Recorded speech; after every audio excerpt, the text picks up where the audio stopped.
The Boundary Rider's Burden. She was 8 months pregnant and swinging an axe like her life depended on it, because it did. He found her at the tree line where Montana's mercy ended, building a cabin alone in snow that could bury secrets and dreamers alike. She had bruises only exhaustion leaves and eyes that dared him to pity her. He didn't. He saw something worse. A woman who'd run so far from her past that she'd forgotten how to let anyone close. But some debts can't be paid with distance, and some men won't walk away from a fight, even when the woman herself is the one holding the line. If you're watching from somewhere warm tonight, drop your city in the comments. I want to see how far this story travels. Now settle in, because what happened next changed two lives forever. The wind came down from the bitter roots like a living thing, hungry and searching. It stripped the last golden leaves from the aspens and sent them spiraling into the canyon below, where the Clark Fork River ran black and cold beneath a sky the color of gunmetal. Up here, at the far edge of the timberline, where the lodgepole pines grew sparse and twisted, the wind found everything eventually. Secrets, regrets, people who thought they could outrun their past. Nora Whitmore had been counting on that wind to cover her tracks. She stood in the clearing she'd hacked out of the wilderness, breathing hard, her hands raw inside work gloves that had long since worn through at the palms. The axe hung heavy in her grip, its blade dulled from weeks of chopping, splitting, notching, raising. Before her, the skeleton of a cabin stood against the coming winter. 4 walls, chest high, built from logs she'd dragged and lifted herself. No ridgepole yet. No roof. Just the stubborn frame of a life she was building one brutal piece at a time. 8 months pregnant, and she was still swinging. The baby moved inside her, a slow roll that pressed against her ribs and made her breath catch. She set the axe down and pressed both hands to her belly, feeling the shape of a tiny foot or elbow tracing the curve of her skin. "Almost there," she whispered. "Just a little longer." The lie tasted bitter even as she said it. She didn't know how much longer. Didn't know if she had enough time to finish the roof before the first real snow came, or if the supplies she'd stockpiled would last through a Montana winter. Or if her body would hold out long enough to bring this baby into a world that already felt too hard, too cold, too lonely. But she knew one thing with absolute certainty. She would not go back. Not to Boston, where her name was still spoken in whispers and pitying glances. Not to the husband who'd taken her father's money and disappeared into the frontier with promises that curdled into silence. Not to the life she'd tried to build on the foundation of someone else's lies. Here, at least, the only lies were the ones she told herself. Nora bent to retrieve another log from the pile she'd assembled, feeling the pull in her lower back, the ache in her shoulders, the bone-deep exhaustion that had become her constant companion. The log was heavy, too heavy probably for a woman in her condition, but she'd learned that Montana didn't care about what was reasonable. It cared about what you could survive. She was dragging it toward the cabin frame when she heard the horse. The sound came from the west, from the direction of the valley where the big ranches spread out like kingdoms in the grass. Hoofbeats, steady and unhurried, picking their way up the steep trail that led to her clearing. Nora froze, her heart suddenly hammering against her ribs. No one came up here. That was the point. She'd chosen this place specifically because it sat at the boundary between open range and wilderness, where the land turned vertical and mean. The nearest ranch was 3 miles down the mountain, and the nearest town, if you could call 24 buildings a town, was another 5 miles beyond that. In the 2 months since she'd staked her claim and started building, she'd seen exactly 4 people. A surveyor who'd looked at her like she was insane, a pair of trappers who'd offered to buy her land for a pittance, and a traveling preacher who'd tried to save her soul and left disappointed. She'd sent them all away with the same message. She wasn't interested in help, charity, or company. But now someone else was coming, and she had nowhere to hide. Nora's eyes swept the clearing, calculating. The cabin walls weren't tall enough to provide cover, and the tree line was too far to reach before the rider emerged from the switchback below. Her rifle leaned against the cabin frame 15 feet away, and her body felt suddenly heavy and slow, weighted by the life growing inside her. The hoofbeats grew louder. She forced herself to move, crossing to the rifle and lifting it with hands that wanted to shake. She checked the load, 1 round in the chamber, 4 more in the magazine, and turned to face the trail just as the rider appeared at the edge of her clearing. He was tall in the saddle, broad-shouldered, dressed in the rough canvas and wool of a working cowboy. His hat was pulled low against the wind, shadowing his face, but she caught the glint of dark eyes beneath the brim, steady and careful, taking in the scene before him. The half-built cabin, the scattered tools, the pregnant woman with a rifle held low but ready. He stopped his horse 20 feet from where she stood. For a long moment, neither of them spoke. The wind moved between them, carrying the smell of pine and cold stone and the distant promise of snow.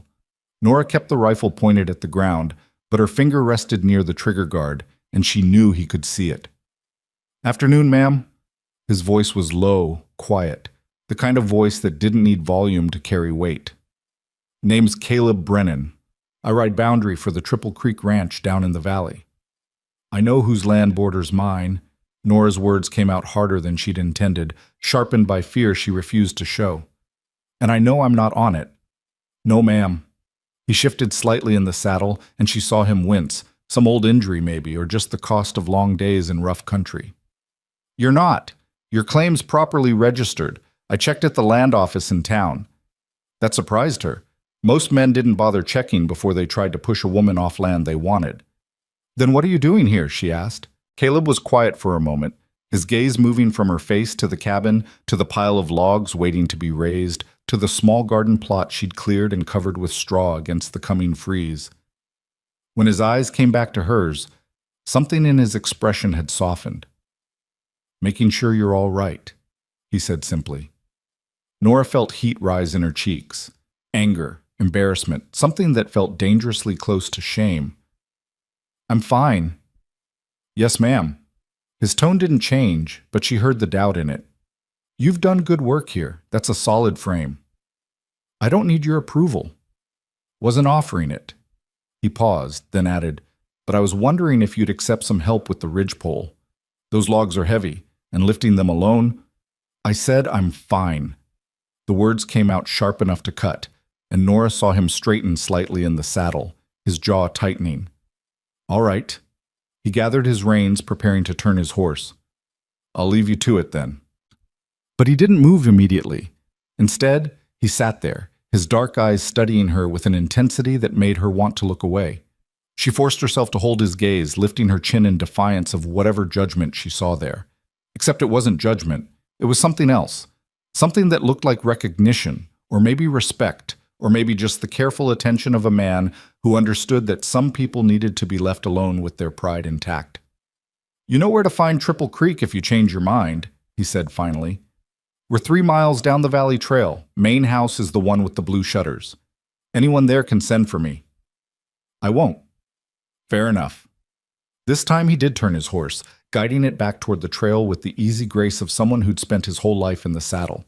But at the edge of the clearing, he paused and looked back over his shoulder. "Storm's coming in tomorrow. Big one, by the feel of it. You might want to secure what you can and lay low for a few days." Then he was gone, disappearing down the switchback as quietly as he'd come. Nora stood frozen in the clearing, her rifle still held low, her heart still racing. She waited until the sound of hoofbeats faded completely before she lowered the gun and let out a breath she didn't know she'd been holding. Her hands were shaking. She told herself it was the cold, or exhaustion, or the adrenaline of confrontation. But deep down, beneath all the layers of determination and defiance she'd wrapped around herself like armor, she knew the truth. She'd been afraid he would push, and terrified he would see through her. But he'd done neither. He'd simply looked at her, really looked, and then offered help without demanding anything in return. That scared her more than anything else could have. The storm came exactly as Caleb Brennan had predicted. It rolled in from the north the next afternoon, turning the sky from gray to black in less than an hour. The wind picked up until it howled through the pines like something alive and furious, and the first snowflakes came down fat and heavy, melting against the logs of Nora's unfinished cabin before the temperature dropped and they started to stick. She'd spent the morning securing everything she could, covering the tool pile with canvas weighed down by rocks, moving her supplies into the small tent she'd been sleeping in, banking the fire pit and gathering every scrap of dry wood within reach. By the time the worst of it hit, she was as ready as she could be. But ready and safe were two different things. The tent shuddered and snapped in the wind, and Nora sat huddled in her bedroll, watching the canvas walls bow inward with each gust. She'd stacked supply crates around the edges to create a windbreak, and the small stove she'd scrounged from an abandoned miners' camp kept the space barely warm enough to prevent frostbite. Outside, the world disappeared into a wall of white. She tried not to think about what would happen if the tent collapsed, or if the stove went out, or if the storm lasted longer than her supplies could stretch. Instead, she thought about the cabin that wasn't finished, and the man who'd offered to help raise the ridgepole, and the stubborn pride that had made her send him away. The baby shifted inside her, restless and uncomfortable, pressed against organs that didn't have room to spare anymore. Nora pressed her hand to the spot where she felt the movement, rubbing slow circles through the fabric of her dress. "It's all right," she whispered, even though nothing was all right, and they both knew it. "We're going to be fine. I promise." Another lie to add to the collection. The storm lasted 3 days. By the time it finally broke and the sun emerged pale and cold through thinning clouds, Nora had burned through half her firewood and most of her food. She crawled out of the tent on the morning of the 4th day, stiff and sore and hollow with hunger, and found her clearing transformed. Snow lay thick and white across everything, smoothing the rough edges of her half-built cabin and turning the scattered logs into ghostly shapes. The world had gone quiet in that particular way it does after a heavy snow, when sound seems to travel differently and every footstep feels like an intrusion. Nora stood in the doorway of her tent, breathing in air so cold it hurt, and tried to calculate how much time she'd lost. She needed to finish the cabin before the baby came. That had been the plan: get the roof up, get the walls chinked, get the stove installed, create something resembling shelter before her body made it impossible to work. But the storm had stolen 3 days, and she could feel her strength ebbing with every passing hour. The exhaustion wasn't just physical anymore. It went deeper than that, down into her bones, into her spirit. She was running out of time, and she knew it, but she'd be damned if she'd quit now. Nora forced herself forward, wading through snow that came up to her knees in places, heading for the cabin frame to assess the damage. The logs were still standing, solid and square, but snow had drifted against the north wall and covered her tool pile completely. It would take hours to dig everything out, and more hours still to... She stopped. There was something leaning against the cabin frame that hadn't been there before. Nora's heart kicked hard in her chest as she moved closer, her eyes trying to make sense of what she was seeing. A bundle wrapped in oilcloth and tied with twine, and beside it, a stack of split firewood, neatly piled and covered with canvas to keep it dry. Her hands trembled as she reached for the bundle, untying the twine with fingers that had gone clumsy with cold and confusion. The oilcloth fell away to reveal a mason jar filled with what looked like dried ginger root, a small folded note on top of a bundle of knitted baby clothes, booties, a cap, a tiny sweater, all made from soft cream-colored wool. And beneath it all, wrapped carefully in brown paper, 2 loaves of bread that still felt slightly warm to the touch. Nora's vision blurred, and she realized with distant surprise that she was crying. She sank down onto the nearest log, the bundle clutched to her chest, and let the tears come. They burned hot against her frozen cheeks, and she couldn't have stopped them if she'd tried. Because this wasn't charity or pity or any of the things she'd spent months running from. This was something else entirely. This was kindness that didn't ask for payment. She didn't know how long she sat there, crying into the bundle of impossible gifts, before she finally pulled herself together enough to open the note. The paper was thick and rough, the handwriting careful and plain. "For the ginger tea. My mother swears by it for settling a stomach. The clothes are from her as well. She knits when she's worried, and she's been worried about you since I told her about the cabin. The bread was still hot when I left it, but that was yesterday before the storm hit hardest. Might need warming. Storm's past now, but there's more coming. Always is this time of year. The offer stands if you change your mind about the ridgepole. CBPS. My mother would like to meet you, if you're willing. No pressure, just an open door if you need one." Nora read it twice, then folded it carefully and tucked it into her pocket. She looked at the firewood, at the bread, at the tiny knitted clothes that someone's worried mother had made for a stranger's baby. And for the first time since she'd fled Boston, since she'd climbed onto a train heading west with nothing but a carpet bag and a desperate plan, since she'd staked her claim on this brutal, beautiful piece of mountain and started building a life from scratch. For the first time, she let herself feel something other than fear and determination. She let herself feel hope. It was terrifying. The next morning dawned clear and bitter cold, the kind of cold that made the air itself feel sharp in your lungs. Nora woke before sunrise, heated water for ginger tea over her small stove, and forced herself to eat half a slice of bread even though her stomach was still uncertain about food these days. Then she dressed in her warmest clothes, pulled on her worn work gloves, and went out to dig her tools from beneath the snow. She'd been working for maybe an hour, her breath coming in white clouds, when she heard the horse again. This time she wasn't surprised. She straightened slowly, one hand pressed to her lower back, and watched Caleb Brennan ride into her clearing. He was dressed for work today. Heavy coat, leather gloves, a coil of rope over his shoulder, and there was a second horse trailing behind his, a sturdy dun mare loaded with supplies. He stopped at the edge of the clearing and touched the brim of his hat. Morning. Morning. Nora's voice came out rougher than she'd intended, scraped raw by cold and emotion she was still trying to process. She cleared her throat. Got your delivery. And the note. Good. He swung down from his saddle with that same careful movement she'd noticed before, favoring his left side slightly. Thought you might be able to use it. I did. Thank you. The words felt awkward in her mouth, unfamiliar after months of accepting nothing from anyone.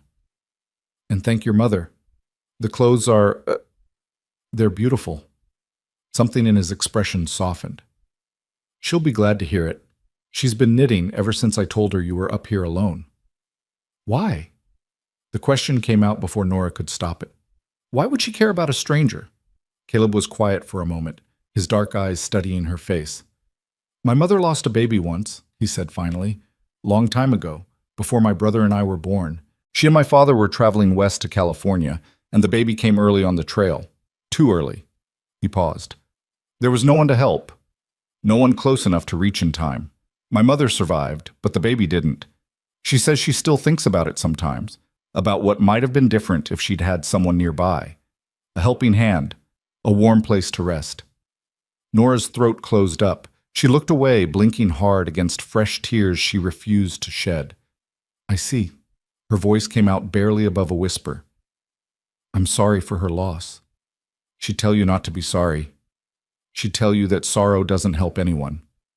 Caleb shifted the rope on his shoulder, and Nora realized he was deliberately giving her time to compose herself. But if you're willing to accept some help with this cabin, she'd be grateful to know you're safe before the next storm comes through. Nora looked at the cabin frame, at the logs still waiting to be raised, at the empty space where a roof should be. She thought about the baby moving inside her, about the calendar running short, about how close she was to failing at the one thing she'd set out to accomplish.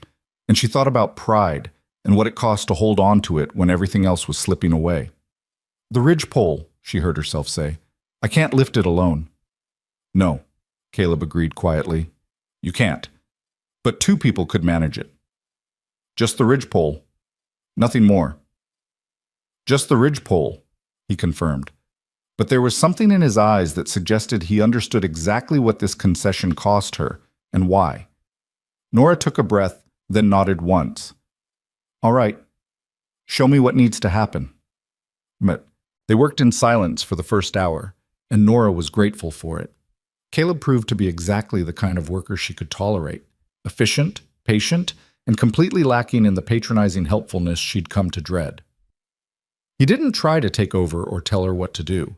He simply assessed what needed to happen, explained the plan once, and then waited for her to agree or adjust it before they began. Together, they dragged the longest, straightest log from her pile to the base of the cabin. It was a lodgepole pine, 20 feet long and heavy with sap, and even with two of them it took all their strength to maneuver it into position. Caleb climbed up first, moving carefully along the narrow top of the wall, then secured the rope and called down instructions. Nora tied the rope around the log, checked the knot twice, and then stepped back as Caleb began to haul it upward. His shoulder muscles bunched beneath his coat, and she saw his jaw tighten with effort. The log rose slowly, scraping against the wall, swaying slightly in the wind. When it reached the top, Caleb caught it, guided it into the notches she'd cut, and then called down for her to bring up the smaller crossbeams. By midday, the ridgepole was in place, solid and level, and the basic frame for the roof was beginning to take shape. Caleb climbed down, breathing hard, and accepted the canteen of water Nora offered without comment. He drank deeply, wiped his mouth with the back of his hand, and then looked at the cabin with an expression that might have been satisfaction. "Good work," he said. "You did most of it. You did the hard part." He gestured to the walls, the foundation, the careful measurements that made everything square and true. "This is solid building. You know what you're doing." Nora felt heat rise in her cheeks. "I read books, and I made a lot of mistakes before I figured it out." "Everyone does." Caleb handed back the canteen. "But you didn't quit. That counts for something." They stood there in the cold morning light, both of them breathing hard, and Nora felt the weight of words she didn't know how to speak pressing against her chest. "Why are you doing this?" she asked finally. "Really, not your mother's story, yours." Caleb was quiet for a long moment, his gaze distant, fixed on something beyond the tree line. When he finally spoke, his voice was low and careful, like he was picking his way through terrain he didn't usually cross. "5 winters ago," he said, "I had a wife. Sarah. We'd been married 3 years, and we were building a house down on the ranch. Nothing fancy, just something that would be ours. She was—" He paused, and Nora saw his throat work. She was excited about it, about the future, about everything. He fell silent, and Nora waited, barely breathing. "That winter was brutal," Caleb continued. "Worst cold snap in 20 years. Sarah got sick right before Christmas. Just a cough at first. Nothing serious. But it got worse, and the doctor was in town, and by the time we got her there—" He stopped, and when he spoke again, his voice had gone flat.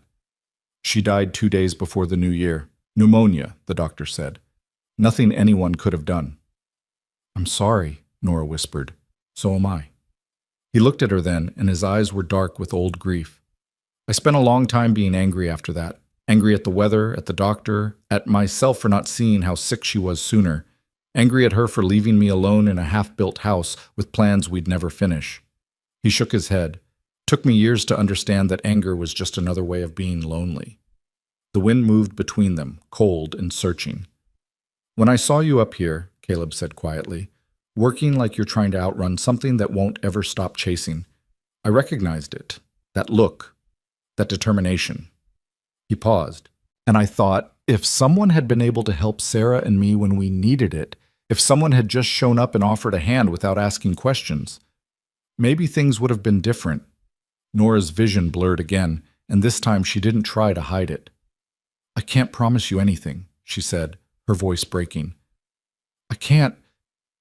I don't even know if I'll survive what's coming, or if the baby will. I can't pay you back, and I can't—" "I'm not asking you to."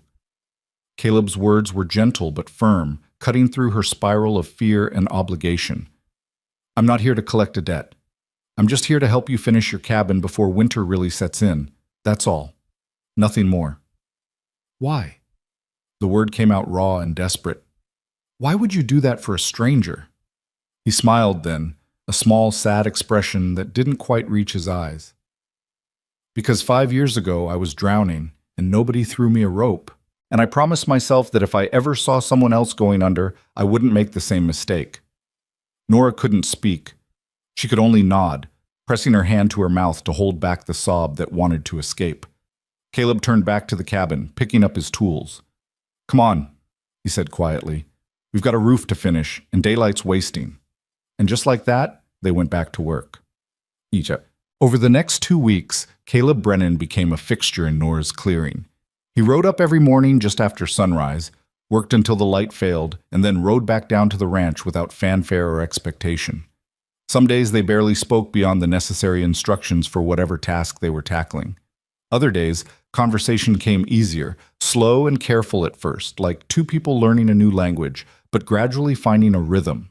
Nora learned that Caleb had grown up on Triple Creek, that his father ran the ranch with his brother, that he'd inherited his mother's quiet stubbornness and his father's skill with horses.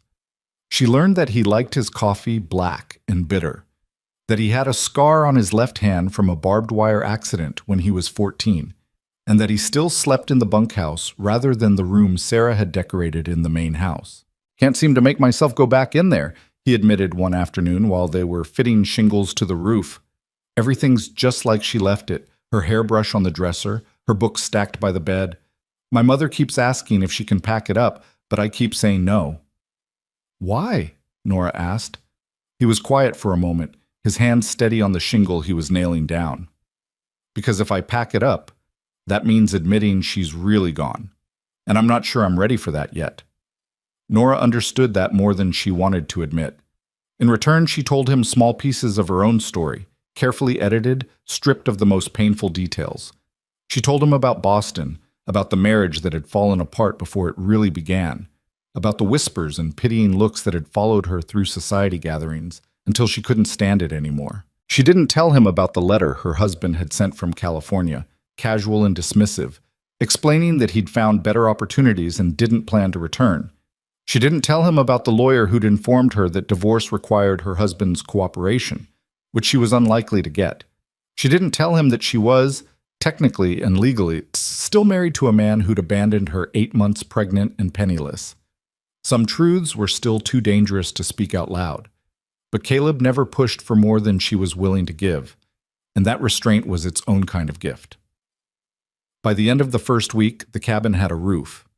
By the end of the second, they'd chinked the walls, installed the stove, and built a sturdy door with leather hinges that actually swung true. On the last day before the next storm was predicted to arrive, they stood together in the doorway of the finished cabin, looking at the space they'd created: rough-hewn wooden walls, a packed earth floor covered with straw, a small window facing south to catch what light the winter would allow. It wasn't much, but it was solid and weatherproof and warm. It was shelter. It was safety.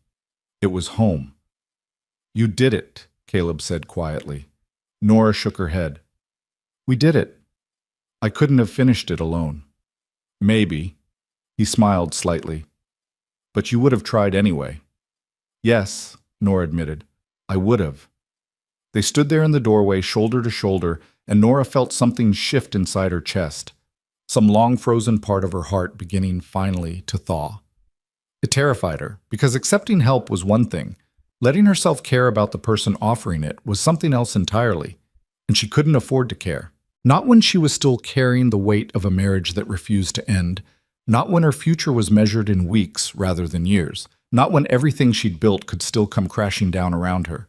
But as Caleb turned to leave, gathering his tools and heading toward his horse, Nora found herself saying, "Your mother, her invitation, does it still stand?" He stopped, turning back to look at her with surprise and something that might have been hope. "Yes," he said. "Of course. She'd be glad to meet you. We both would." Nora nodded slowly, her heart racing with the weight of what she was agreeing to. "All right, when the weather's clear, I'll come down." Caleb's smile was genuine this time, reaching his eyes. "She'll be happy to hear it." Then he swung up into his saddle and rode away, leaving Nora standing in the doorway of her finished cabin, watching him disappear down the mountain trail. And for the first time in 8 months, she let herself imagine, just for a moment, what it might feel like to have something more than survival. She let herself imagine belonging. The snow began falling again that night, soft and steady, covering the mountain in fresh white. Nora sat by her new stove, warm and safe inside walls she'd built with her own hands and the help of a man who'd asked for nothing in return. Outside, the wind howled and the storm came down hard. But inside, wrapped in a knitted blanket that someone's worried mother had made, Nora felt something she hadn't felt in longer than she could remember. She felt hope. And even though it scared her, even though she knew how fragile it was, even though she couldn't see how any of this could possibly end well, she held on to it anyway. The storm that had begun that night lasted 3 days, and when it finally cleared, Nora woke to a world transformed by silence and snow so deep it reached halfway up her cabin door. She spent the morning digging herself out, her movements slow and careful, aware of how her body had changed even in the 2 weeks since Caleb had first appeared in her clearing. The baby sat lower now, pressing against her pelvis in a way that made every step an exercise in balance and endurance. She was supposed to ride down to Triple Creek today. That had been the plan: wait for clear weather, make the journey down the mountain, meet Caleb's mother like a civilized person instead of the half-wild hermit she'd become. But looking at the snow-choked trail, Feeling the exhaustion that came from simply moving through the drifts, Nora knew she wouldn't make it halfway down before her body gave out. The realization brought a sharp twist of disappointment that surprised her with its intensity. She was still standing there, staring at the impossible trail, when she heard the horses. Two of them this time, picking their way carefully up the mountain, their breath steaming in the cold morning air. Caleb appeared first, sitting easy in his saddle despite the treacherous footing, and behind him rode a woman wrapped in a heavy wool coat, her silver-streaked dark hair braided and pinned beneath a fur-lined hat. Nora's heart kicked into her throat. They stopped at the edge of the clearing, and Caleb swung down first, then moved to help the woman dismount. She accepted his hand with the grace of someone who'd been riding since childhood, but appreciated courtesy nonetheless. And when she turned to face Nora, her eyes were the same dark, steady brown as her son's. "Mrs. Whitmore." Her voice was warm and clear, carrying easily across the snow. "I hope you don't mind the intrusion. When Caleb told me you'd agreed to visit, and then this storm came through, I thought perhaps the mountains should come to you instead."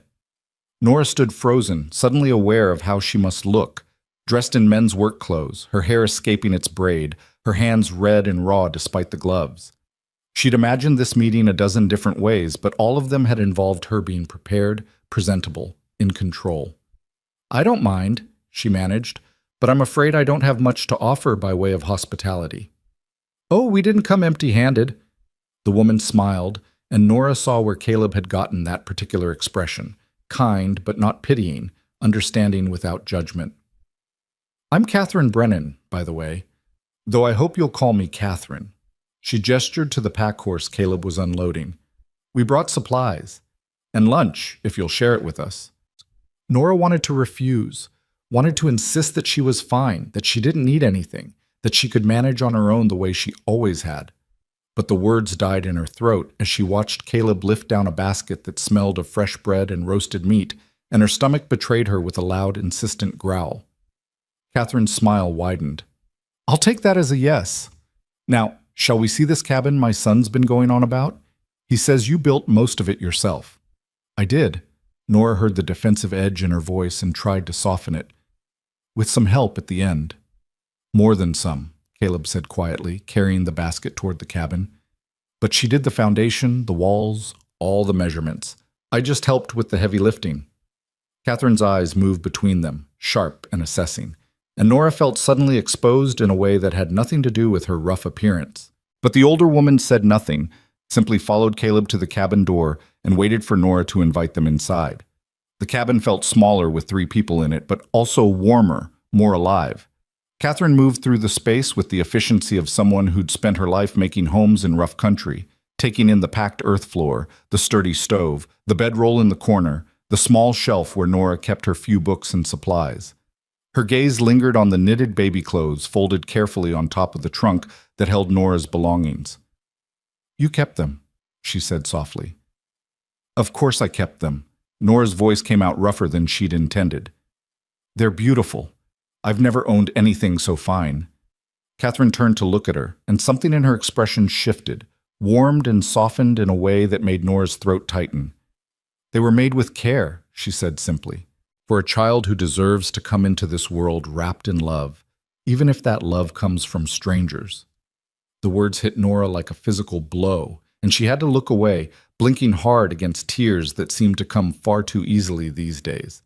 Caleb had busied himself with the basket, unpacking bread and cheese and cold roasted chicken, giving both women space to navigate whatever was happening between them. Now he gestured to the makeshift table Nora had built from a wide plank and 2 stumps. "Should we eat?" he asked. "Before everything gets cold." They settled around the table, awkward at first, the silence filled with the small sounds of food being arranged and shared.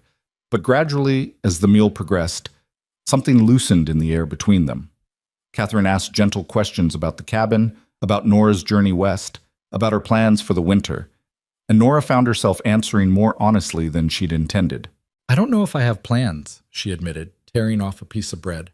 "I got this far by focusing on one task at a time. Build the cabin, stock supplies, prepare for winter. I haven't let myself think much beyond that."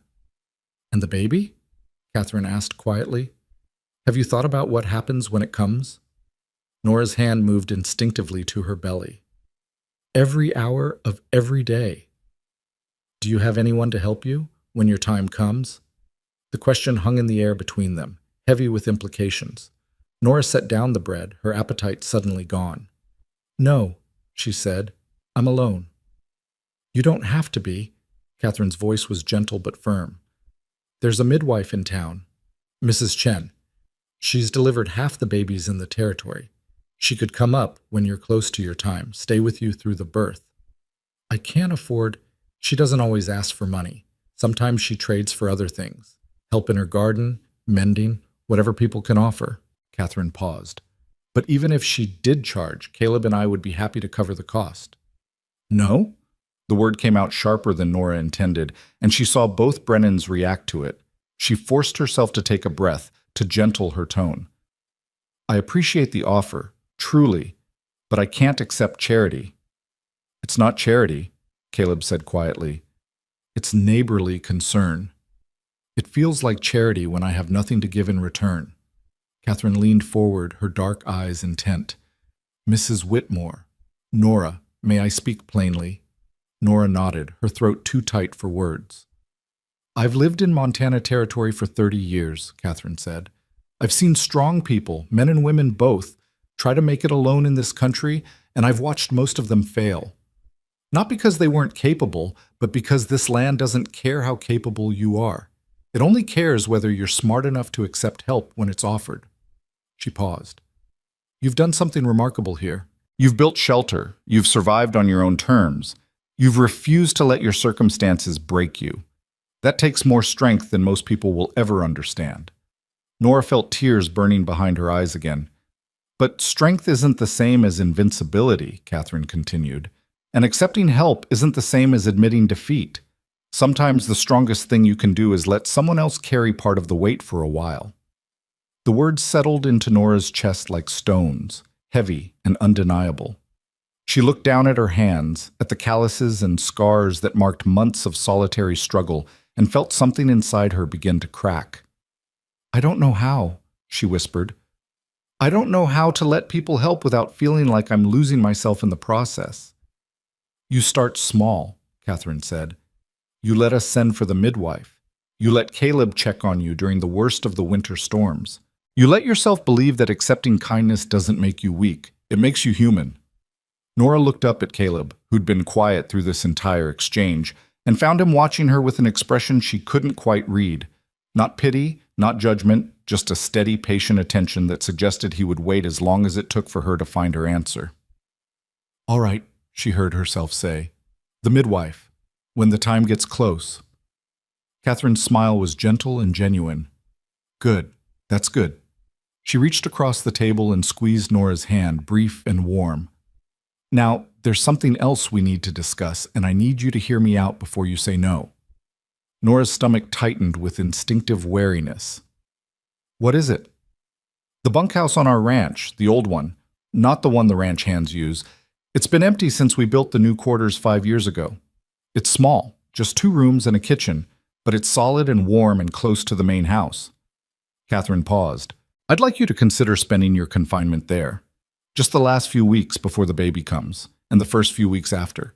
That way Mrs. Chen wouldn't have to make the ride up the mountain in bad weather, and you'd have help if something went wrong. I can't leave the cabin. Everything I have is here. We'd bring what you need, and you could return as soon as you and the baby were strong enough. Catherine's voice remained calm and reasonable, but Nora could hear the steel beneath it, the determination of a woman who'd made up her mind. I'm not trying to take away your independence. I'm trying to keep you alive. The bluntness of it shocked Nora into silence. Women die in childbirth out here, Catherine continued, her voice quiet but unflinching. Strong women, prepared women, women with every advantage, and they still die because something goes wrong and there's no help close enough to save them. Her hand tightened on Nora's. I told Caleb about the baby I lost, the one that came too early on the trail west. What I didn't tell him is that I almost died too. I would have if my husband hadn't found a homesteader's wife who knew something about healing. She saved my life. Nora's vision blurred. I'm sorry. Don't be sorry. Just be smart. Catherine's eyes were fierce now. burning with an intensity that reminded Nora of her son. Don't let pride kill you and your child when there's another option available. Please. The cabin fell silent except for the crackle of the stove and the distant sound of wind in the pines. Nora sat there feeling the weight of Catherine's hand on hers, seeing the genuine fear and concern in the older woman's face and understanding finally what this offer really meant. It wasn't charity, it wasn't pity, it was simply one woman trying to save another from the fate she'd barely escaped herself. I need time to think about it, Nora said finally. Can you give me that? Catherine nodded. Of course. But not too much time. Winter's only going to get harder from here, and you're… She gestured delicately to Nora's belly. You're running out of room to wait. They finished the meal in more comfortable silence, and afterward Catherine insisted on helping Nora organize her supplies while Caleb checked the cabin's roof and walls for any weak points the storm might have exposed. Watching them work, seeing how naturally they moved through space and task, Nora felt a pang of longing so sharp it took her breath away. This was what family looked like. This was what it meant to have people who cared whether you lived or died, who showed up in storms and offered help without keeping score. She'd forgotten what that felt like. Before they left, Catherine pulled a small package from her coat pocket and pressed it into Nora's hands. More ginger root, she said, and some chamomile for sleep. You look like you haven't been resting well. I haven't, Nora admitted. The baby likes to kick right when I'm trying to settle down for the night. Catherine laughed, warm and knowing. They do that. All three of mine were the same way, absolute tyrants before they were even born. She paused, her expression growing more serious. If you need anything at all, you send word with Caleb or you ride down yourself if you're able. Promise me. I promise. Good. Catherine squeezed her shoulder, then turned to mount her horse. Caleb helped her up, then swung into his own saddle with that familiar, careful movement. He looked down at Nora, his dark eyes steady. I'll ride up again in a few days, he said. Make sure the cabin's holding up. You don't have to. I know. His voice was quiet. But I will anyway. And then they were gone, disappearing down the snow-choked trail, leaving Nora standing alone in her clearing with a basket of leftover food, a package of medicinal herbs, and a decision she wasn't ready to make. She spent the rest of the afternoon working mechanically through her chores, feeding the stove, checking her water supply, organizing the food stores Catherine had left. But her mind kept circling back to the conversation, to Catherine's fierce insistence that accepting help wasn't weakness, to the memory of Caleb's steady gaze as he'd waited for her answer. That night, lying in her bedroll with one hand pressed to her restless, kicking child, Nora finally let herself examine the truth she'd been avoiding. She was afraid of more than dying in childbirth. She was afraid of living through it and discovering that the life she'd built here, solitary, self-sufficient, beholden to no one, wasn't enough. That she needed more than survival. That she needed connection and community and all the messy, complicated things that came with letting people close. Because needing those things meant being vulnerable, and vulnerability meant someone could hurt you. The baby kicked again, hard enough to make her gasp, and Nora found herself whispering into the darkness. What do I do? How do I know if they're really trying to help, or if they'll just use it against me later? But the baby had no answers, and neither did the silence of the cabin, and Nora lay awake long into the night, wrestling with questions that had no easy solutions. The next week passed in a blur of cold and routine. Nora woke each morning to skies that promised more snow, worked through her chores with movements that grew more cumbersome by the day, and went to bed exhausted but unable to truly rest. The baby seemed to have run out of room, pressing against her ribs and spine with uncomfortable insistence, making it difficult to breathe deeply or find any position that didn't ache. Caleb rode up twice during that week, both times bringing supplies his mother had sent, soup that only needed warming, dried fruit and nuts, thick wool socks that actually fit over Nora's swollen feet. He never stayed long, never pushed for conversation, just checked that she was managing and then rode back down the mountain. But on the third visit, he found Nora sitting on the stump outside her cabin, staring at the frozen landscape with an expression that made him dismount immediately. "What's wrong?" he asked, concern sharp in his voice. Nora didn't look at him. "I can't chop firewood anymore." The admission came out flat and defeated, stripped of all the pride that had sustained her through months of impossible labor. Caleb followed her gaze to the woodpile, which had dwindled to almost nothing, and then to the axe lying abandoned in the snow. "How long has it been since you last split logs?" he asked carefully. 3 days. I tried yesterday morning, but I couldn't get the swing right, and I'm afraid of hitting my foot or falling, and—" Her voice cracked. "I'm running out of wood, Caleb. If I can't keep the stove going, I can't stay here." He was quiet for a long moment, and when he spoke, his voice was gentle but firm. "No, you can't." Nora's head snapped up, and Caleb met her gaze steadily. "I'm not saying it to be cruel," he continued. "I'm saying it because it's true. You've done everything you possibly could to make this work, but your body is telling you it's time to accept help. Real help. The kind that means leaving the mountain until you're strong enough to come back." "I can't." The words came out desperate, panicked. "If I leave, if I go down to your ranch, everyone will know. The town will talk. They'll say, 'Let them talk.'" Caleb moved closer, crouching down so he was at eye level with her. "Nora, listen to me. I don't care what people say. My mother doesn't care. And anyone worth knowing won't judge you for doing what you need to do to survive." He paused. "But more importantly, do you really want to risk your life and your baby's life because you're worried about gossip?" The question hit like a slap, and Nora felt anger flare hot in her chest. "That's not fair." "No," Caleb agreed. "It's not, but it's honest." He reached out slowly, giving her time to pull away, and when she didn't, he took her cold hand in his warm one. "You're the strongest person I've ever met. You've built a home with your bare hands while carrying a child. You've survived things that would have broken most people. But strength doesn't mean never asking for help. It means knowing when you've reached your limit and having the courage to say so." Nora felt tears spill down her cheeks, hot against her frozen skin. "I'm so tired, Caleb. I'm so tired of fighting every day just to stay alive." "I know."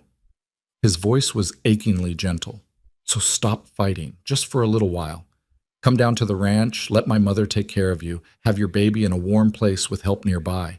And then, when you're ready, you can come back up here and keep building whatever life you want." What if I can't come back? The fear that had been lurking beneath everything finally surfaced. What if I go down there and discover I don't have the strength to live alone anymore?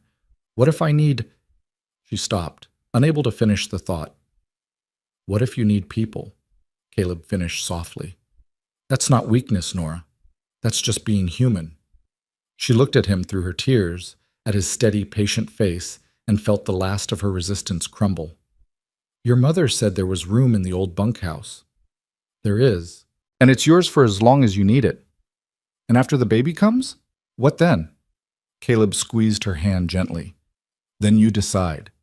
Maybe you come back up here. Maybe you stay closer to town for a while. Maybe something else entirely. But you don't have to figure it all out right now. You just have to take the next step." Nora closed her eyes, feeling the weight of months of solitary struggle pressing down on her shoulders, and finally, she let herself set it down. "All right," she whispered. "I'll come down." "When?" "Soon. I need a day or two to pack what I'll need, to close up the cabin properly." Caleb shook his head. "I'll come back tomorrow with a wagon and help you pack. You shouldn't be carrying heavy things up and down that trail in your condition." And there it was again, that steady, practical kindness that expected nothing in return. Nora opened her eyes and found him watching her with concern and something else, something that looked almost like relief. "Thank you," she said quietly, "for not giving up on me." "I wasn't going to," Caleb said simply. "You're worth fighting for, even when you're fighting against yourself." The words settled into her chest like warmth, like hope, like the beginning of something she wasn't quite ready to name. And for the first time since she'd climbed this mountain and staked her claim on impossible dreams, Nora let herself believe that maybe, just maybe, she didn't have to do everything alone. That maybe some burdens were meant to be shared. Caleb arrived the next morning with a sturdy wagon and 2 draft horses, their breath steaming in the cold air as they picked their way up the treacherous mountain trail. Nora had spent the night packing what little she owned: her books, her clothes, the tools she couldn't bear to leave behind, and by the time she heard the jangle of harness and the creak of wheels, she was sitting on her trunk outside the cabin, watching the sun climb over the eastern peaks. He swung down from the wagon seat and took in the scene with a single glance. The packed belongings, the banked fire, the way Nora held herself stiff and upright despite the exhaustion written across her face. "You didn't sleep," he said quietly. "No." There was no point denying it. "I kept thinking about everything that could go wrong." "Like what?" Nora gestured vaguely at the valley below, at the life she was about to step into. "Like your father deciding I'm not worth the trouble. Like the town deciding I'm a scandal, waiting to happen. Like—" She stopped, her hand moving to her belly. "Like discovering I made a terrible mistake trusting anyone." Caleb moved closer, his boots crunching in the snow, and when he spoke, his voice carried the weight of something carefully considered. "My father's a hard man, but he's not cruel. He won't make you feel unwelcome." He paused. "And as for the rest of it, people will think what they want to think. But you'll be safe, and you'll be cared for, and that matters more than gossip." "Does it?" Nora looked up at him, her eyes searching his face. "Does it really matter more? Because in my experience, gossip has a way of destroying lives just as surely as starvation or cold." Something flickered across Caleb's expression, understanding maybe, or recognition of a truth he couldn't deny. "You're right," he said. "It can, but only if you let it define you. And I don't think you're the kind of person who lets anyone else decide who you are." The words settled into Nora's chest like an anchor, steadying her against the current of fear that threatened to sweep her away. She took a breath, then nodded once. "All right, help me load the wagon before I change my mind." They worked together in the cold morning light, carrying her belongings from the cabin to the wagon bed. The work went quickly. She didn't own much, after all, and within an hour, everything was secured and ready for the journey down. Nora took one last look at the cabin she'd built with her own hands, at the walls that had sheltered her through the worst of autumn and the beginning of winter, and felt her throat tighten with emotion she couldn't name. "We can come back," Caleb said quietly from beside her. "Whenever you're ready, the cabin will be here waiting." "Will it?" Nora's voice came out rough. "Or will someone else stake a claim while I'm gone, decide that land left untended is land up for grabs?" "Not while I'm writing boundary." There was steel beneath the gentleness in his tone. "Anyone tries to move on your property, they'll answer to me." Nora turned to look at him, this quiet man who'd inserted himself into her life with stubborn kindness and refused to be pushed away. "Why are you doing this? Really? I need to understand." Caleb was silent for a long moment, his gaze fixed on the distant mountains. When he finally spoke, his words came slowly, as if he was excavating truth from someplace deep and rarely examined. "When Sarah died," he said, "I spent 6 months barely speaking to anyone. I worked dawn to dark, slept in the barn more often than the bunkhouse, avoided my family because their concern felt like pity, and their pity felt like drowning." He paused, his jaw tight. "My mother tried everything to reach me. My father threatened to throw me off the ranch if I didn't pull myself together. My brother told me I was being selfish, but nothing worked, because I didn't want to be saved. I wanted to disappear into grief until there was nothing left of me but work and silence." He turned to look at Nora, and his eyes were dark with old pain. "And then one day I was riding fence line in a blizzard, which was stupid, but I'd stopped caring about being smart, and my horse stepped in a hole and threw me. I hit my head on a rock and woke up hours later, half frozen, with no idea which direction would lead me home." He smiled without humor. "I was dying out there, and part of me was grateful for it." Nora's breath caught. "But you didn't die." "No. Because a Blackfeet trapper found me and dragged me back to his camp.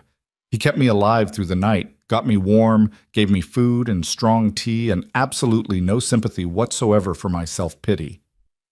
Caleb's expression softened slightly. "When I was strong enough to ride, he told me something I've never forgotten. He said grief is like winter. It comes whether you're ready or not, and fighting it only makes you colder. But if you let people help you build a fire, if you accept shelter when it's offered, you can survive until spring comes." The wind moved between them, cold and searching, and Nora felt tears burning behind her eyes. "I didn't understand what he meant," Caleb continued, Not for a long time, but gradually I started accepting help instead of pushing it away. Started talking to my mother instead of avoiding her. Started remembering that being alone and being lonely aren't the same thing, and one of them is a choice. He met Nora's gaze directly. So when I see someone else trying to survive winter by themselves, trying to prove they don't need anyone, I recognize it. And I remember that stranger who saved my life when I didn't want to be saved. And I think maybe I can do the same thing for someone else. Nora couldn't speak past the tightness in her throat. She could only stand there, feeling the truth of his words settling into her bones, understanding finally that this wasn't about rescue or obligation or any of the things she'd feared. It was simply about one person recognizing another's pain and choosing not to look away. "I don't know if I can be saved," she whispered. "You don't need to be saved," Caleb said gently. "You just need help getting through winter." And maybe that was the difference. Maybe that was what made this bearable. The understanding that accepting help didn't mean surrendering her strength. It just meant acknowledging she was human, and winter was hard, and some burdens were too heavy to carry alone. "All right," Nora said, her voice steadier now. "Take me down." The journey to Triple Creek Ranch took most of the morning, the wagon creaking and swaying over frozen ruts while the horses picked their way carefully down the steep mountain trail. Nora sat beside Caleb on the wooden seat, one hand braced against the side rail, the other pressed protectively over her belly as the baby shifted and kicked with each jolt of the wheels. The landscape opened up as they descended, the dense pine forest giving way to rolling grassland dotted with cattle and horses. In the distance, Nora could see the ranch buildings, a main house with those distinctive blue shutters Caleb had mentioned, several barns and outbuildings, corrals and fencing that spoke of prosperity and careful management. "It's bigger than I expected," she said quietly. "My grandfather started it with 40 head of cattle and a lot of stubbornness." Caleb guided the horses around a deep rut. "My father and uncle built it into what it is now, about 2,000 acres of deeded land plus grazing rights on another 3,000. "And your brother will inherit it someday?" "That's the plan." Something complicated crossed Caleb's face. "Thomas is better suited for it anyway. He likes the business side, dealing with buyers, managing the books, planning for the future. I just like the work." "And after Sarah died? They expected you to step into that role?" Caleb's hands tightened on the reins. "My father did. Thought it would give me purpose, help me move forward, but I couldn't do it. Couldn't sit in meetings and talk about profit margins when I could barely remember to eat." He paused. "That's when I started writing Boundary. Told my father I was more useful keeping watch on the property than pushing papers in an office. He didn't like it, but he stopped pushing." They fell into silence as the wagon rolled into the ranch yard, and Nora felt her stomach clench with renewed anxiety. Several ranch hands were working near the corrals, and she saw heads turn as the wagon passed, saw the quick assessing glances that men gave when something unexpected entered their ordered world. But Caleb ignored them all, driving straight to a small building set apart from the main cluster, a neat structure with a covered porch and smoke rising from its chimney. Catherine Brennan appeared in the doorway before the wagon had fully stopped, wiping her hands on her apron, her face breaking into a warm smile. "You came," she said, directing the words at Nora. "I'm so glad." "I didn't have much choice." Nora meant it to sound wry, but it came out bitter instead. Catherine's expression didn't change. "You always have a choice. The fact that you chose to accept help says more about your strength than anything else could." Before Nora could respond, a tall man emerged from the barn, broad-shouldered and weathered, with steel-gray hair and eyes that assessed everything with sharp attention. He moved with the confidence of someone who'd spent decades commanding men and land. And when he stopped beside the wagon, Nora felt the full weight of his scrutiny. "Mrs. Whitmore." His voice was gruff but not unkind. "I'm Daniel Brennan. Welcome to Triple Creek. Thank you for allowing me to impose on your hospitality." "It's not an imposition." He glanced at his son, and something unspoken passed between them. "Catherine tells me you built a cabin up on the timberline, by yourself." "Mostly by myself," Nora said carefully. "That takes grit." Daniel's eyes moved to her swollen belly, then back to her face. "And more strength than most men I know would have in the same situation." He paused, and when he spoke again, his tone had softened slightly. "You'll be safe here." Anyone gives you trouble, they answer to me. It wasn't an offer of friendship exactly, but it was something, an acknowledgement, a promise of protection. Nora found herself nodding, her throat too tight for words. Caleb climbed down from the wagon and moved to help Nora descend, his hands steady on her arms as she navigated the awkward step to the ground. Her legs trembled slightly when her feet hit solid earth, exhaustion catching up with her now that the journey was over. "Let me show you the bunkhouse," Catherine said, already moving toward the building. "I've spent the last few days making it comfortable for you." The interior was simple but clean. Whitewashed walls, an iron stove radiating welcome heat, a bed covered in quilts, a small table with 2 chairs, and a kitchen area with basic supplies. Afternoon light streamed through curtained windows, and the air smelled of fresh bread and pine soap. "The bedroom is through there," Catherine said, gesturing to a doorway. "And there's a root cellar beneath the kitchen that stays cool year-round. I've stocked it with preserves and vegetables, enough to last you through spring if needed." Nora moved slowly through the space, taking in details that spoke of careful preparation and genuine care. Someone had placed wildflowers in a jar on the table, even though it was December and they must have been carefully dried and saved. Someone had stacked firewood beside the stove so she wouldn't have to go outside in the cold. Someone had hung curtains in a soft yellow fabric that made the whole space feel warm and safe. "Why are you doing this?" The question escaped before Nora could stop it. "All of this. It's too much." Catherine moved to stand beside her, and when she spoke, her voice was quiet but firm. "When I was carrying my first child, Caleb's older brother, Daniel Jr., I thought I had to do everything myself, prove I was strong enough for this life, capable enough to be a rancher's wife in rough country." She paused, her gaze distant. "I nearly died because of that pride, nearly lost the baby too. And afterward, an older woman, a neighbor who'd lived through her own struggles, told me something I've never forgotten. She said the strongest women aren't the ones who never need help. They're the ones who know when to reach for it." Nora felt her vision blur. "I don't know how to be that kind of strong." "You already are." Catherine reached out and took Nora's hand. "You came down from that mountain. That's the hardest part." Over the next few days, Nora settled into an uneasy routine at Triple Creek Ranch. Catherine visited every morning with fresh bread or soup, sitting with Nora over tea and making conversation that required nothing of her but presence.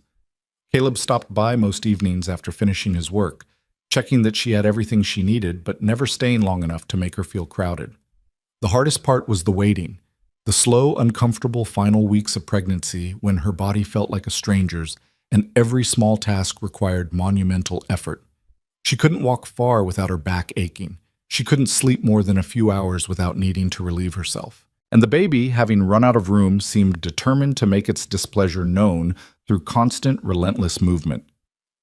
On the 5th day, Nora was sitting on the bunkhouse porch wrapped in a quilt when a polished carriage rolled into the ranch yard. It was an incongruous sight among the rough wagons and working horses, all gleaming paint and expensive hardware, pulled by a matched pair of bays that looked like they'd never spent a day doing actual work. A woman descended from the carriage before the driver could help her. A woman dressed in a traveling suit of deep blue velvet, her blonde hair perfectly arranged beneath a fashionable hat, her gloved hands managing her skirts with practiced ease. She was beautiful in the deliberate way of someone who'd spent considerable time and money cultivating that beauty. And when her eyes swept across the ranch yard and landed on Nora, something cold and assessing moved across her face. Nora's instincts screamed danger. The woman approached the porch with measured steps, her expression settling into something that might have been a smile but felt more like a warning. "You must be Mrs. Whitmore," she said, her voice cultured and precise. "I've heard so much about you." "Have you?" It wasn't a question. Nora remained seated, partly because standing required effort she didn't want to expend, and partly because she refused to give this woman the satisfaction of seeing her struggle. "Oh yes, the mysterious woman living alone on the mountain, building a cabin with her own hands, so very—" The woman paused, as if searching for the right word. "Rustic." The insult was delicate but deliberate, wrapped in silk and delivered with a smile. Nora felt anger kindle in her chest. "And you are?" "Margaret Hartley." She said it as if the name should mean something. Caleb's fiancé. The world tilted sideways. Nora's hands tightened on the quilt, and she forced herself to keep her expression neutral even as her heart slammed against her ribs. Fiancé. Caleb had a fiancé, and he'd never mentioned it, and suddenly every kindness he'd offered felt tainted with deception. I see, Nora managed. Congratulations. Margaret's smile sharpened. Thank you. Though I must admit, I was quite surprised to learn that Caleb had been spending so much time on the mountain, helping you build your cabin, bringing you supplies, inviting you to stay on his family's property. She paused delicately. It's all very generous of him. The implication hung in the air between them, ugly and unmistakable. Nora felt heat rise in her cheeks, but she refused to look away. Mr. Brennan has been a good neighbor, she said carefully. Nothing more. Of course, Margaret's tone suggested she didn't believe that for a moment. But you can understand how it might appear to others. A single woman, pregnant and alone, accepting help from an engaged man. People do talk. Let them. Oh, I intend to. Margaret moved closer, and all pretense of civility dropped from her expression. Let me be clear, Mrs. Whitmore, I don't know what you think you're doing here, but Caleb Brennan is spoken for. He has obligations, to me, to his family, to his position in this community. And I won't allow some vagrant to ruin everything we've built together. Nora stood then, slowly and with effort, until she was eye level with this woman who'd invaded her temporary refuge with poison and accusations. I haven't asked anything of Caleb Brennan except that he leave me alone, she said, her voice low and steady despite the fury coursing through her veins. If he chose to help anyway, that's between him and his conscience, not me. But you accepted his help. You accepted his family's hospitality, and now you're living on their property like some kind of, that's enough. The voice came from behind Margaret, sharp with authority. Both women turned to find Daniel Brennan standing at the edge of the porch, his weathered face set in hard lines. Behind him stood Catherine, her expression carefully neutral but her eyes blazing with something that might have been anger or might have been satisfaction. Mrs. Hartley, Daniel said, his tone formal and cold. I don't recall inviting you to my ranch today. Margaret recovered quickly, smoothing her expression into something more conciliatory. Mr. Brennan, I apologize for the intrusion. I simply wanted to meet Mrs. Whitmore since she's been the subject of so much conversation lately. And now you've met her. Daniel's voice didn't warm. Was there anything else? A flush rose in Margaret's perfect cheeks. I came to speak with Caleb, actually. Is he here? He's riding fence on the north pasture, won't be back until dark. Daniel paused, and when he spoke again, his words carried unmistakable dismissal. You're welcome to wait in town if you'd like. Mrs. Chen runs a respectable boarding house. The insult was subtle but devastating, refusing Margaret access to the main house, suggesting she wait in town like a common stranger rather than welcome her as his sons intended. Margaret's face went white, then red, and Nora watched the woman struggle to maintain her composure. I see, Margaret said tightly. Please tell Caleb I called. We have important matters to discuss. I'll tell him. Margaret turned on her heel and stalked back to her carriage, her movements stiff with barely contained rage. The driver helped her up, and within moments the carriage was rolling out of the yard, leaving dust and tension in its wake. Daniel watched until it disappeared down the road, then turned to Nora with an expression that was hard to read. You all right? I'm fine. It was a lie, but it was the only answer she could manage. Margaret Hartley is a difficult woman, Catherine said quietly, moving to stand beside her husband. She comes from money back east, and she's never quite forgiven Montana for not being Boston. She said she was Caleb's fiancée.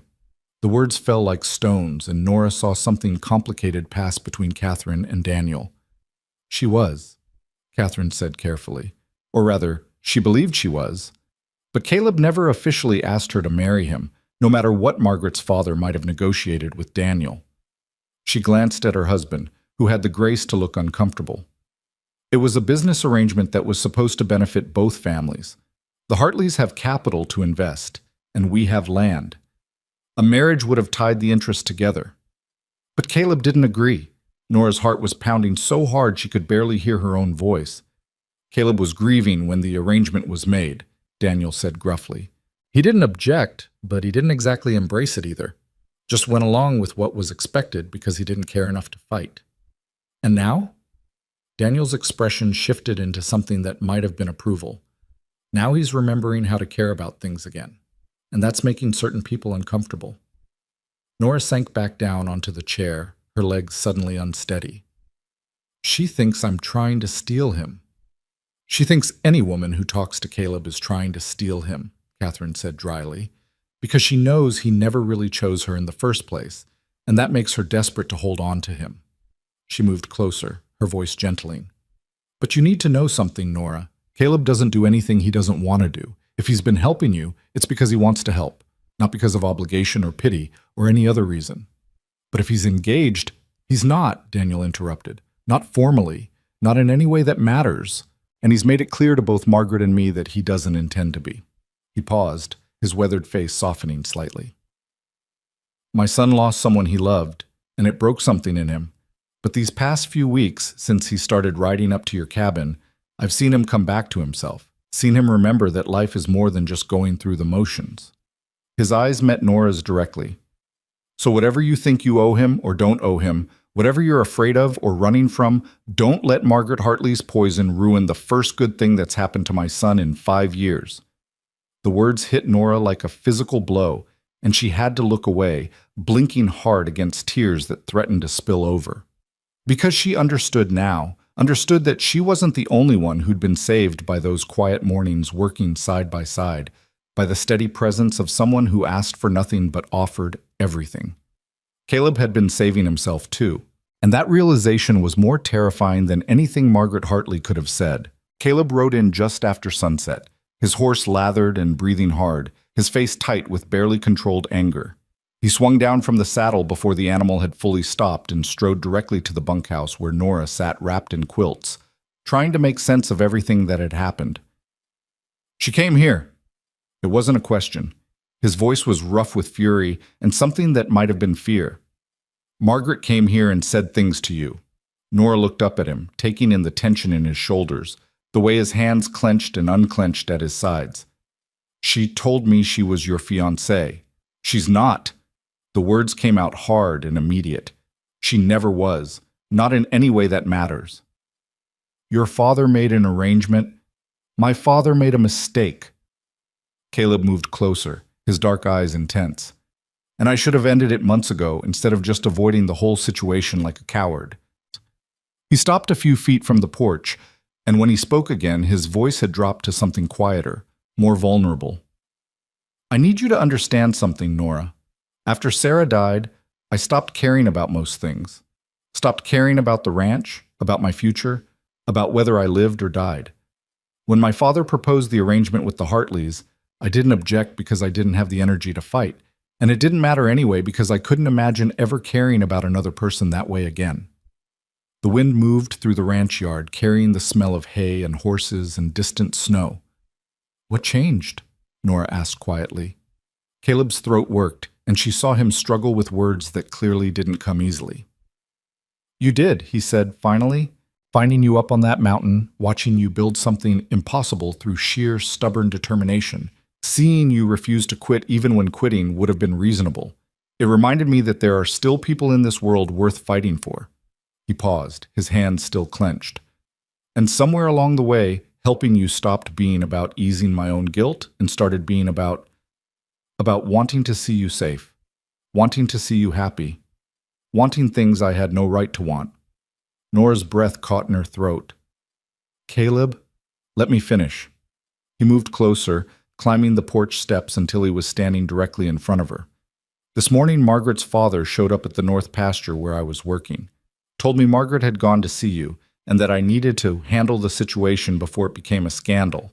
Said I had obligations to honor, and that if I cared about my family's reputation, I would end this friendship immediately. And what did you say? I told him to go to hell. Caleb's voice was flat, but his eyes blazed with conviction. I told him there was never a formal engagement, that I never agreed to marry Margaret, and that whatever arrangement he'd made with my father was between the two of them, not me. And then I told him that if Margaret ever comes to this ranch and speaks to you with anything less than respect again, She won't be welcome here anymore. Business arrangement or not. Nora stared at him, her heart hammering so hard she could barely breathe. You can't do that. Your family needs the Hartley money. Your father said, I don't care what my father said.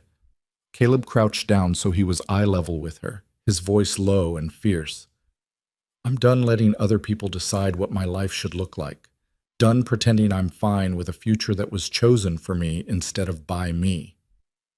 He reached out slowly, giving her time to pull away, and when she didn't, he took her hand in his.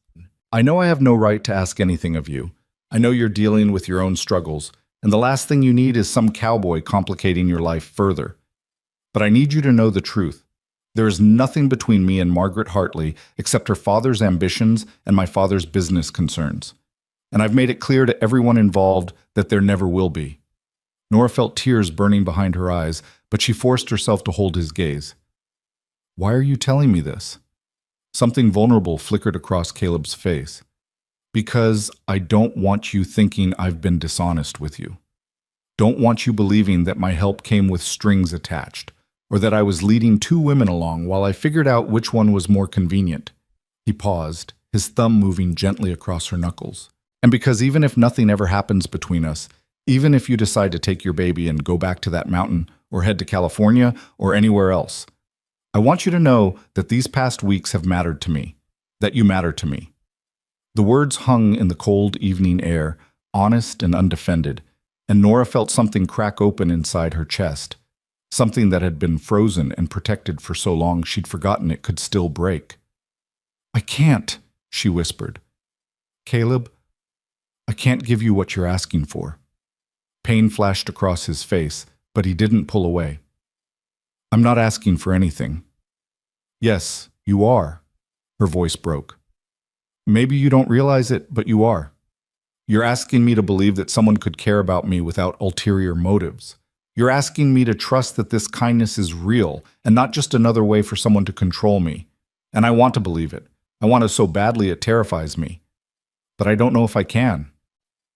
Caleb was quiet for a long moment, his eyes searching her face. What happened to you? He asked softly. What did he do that made you so afraid?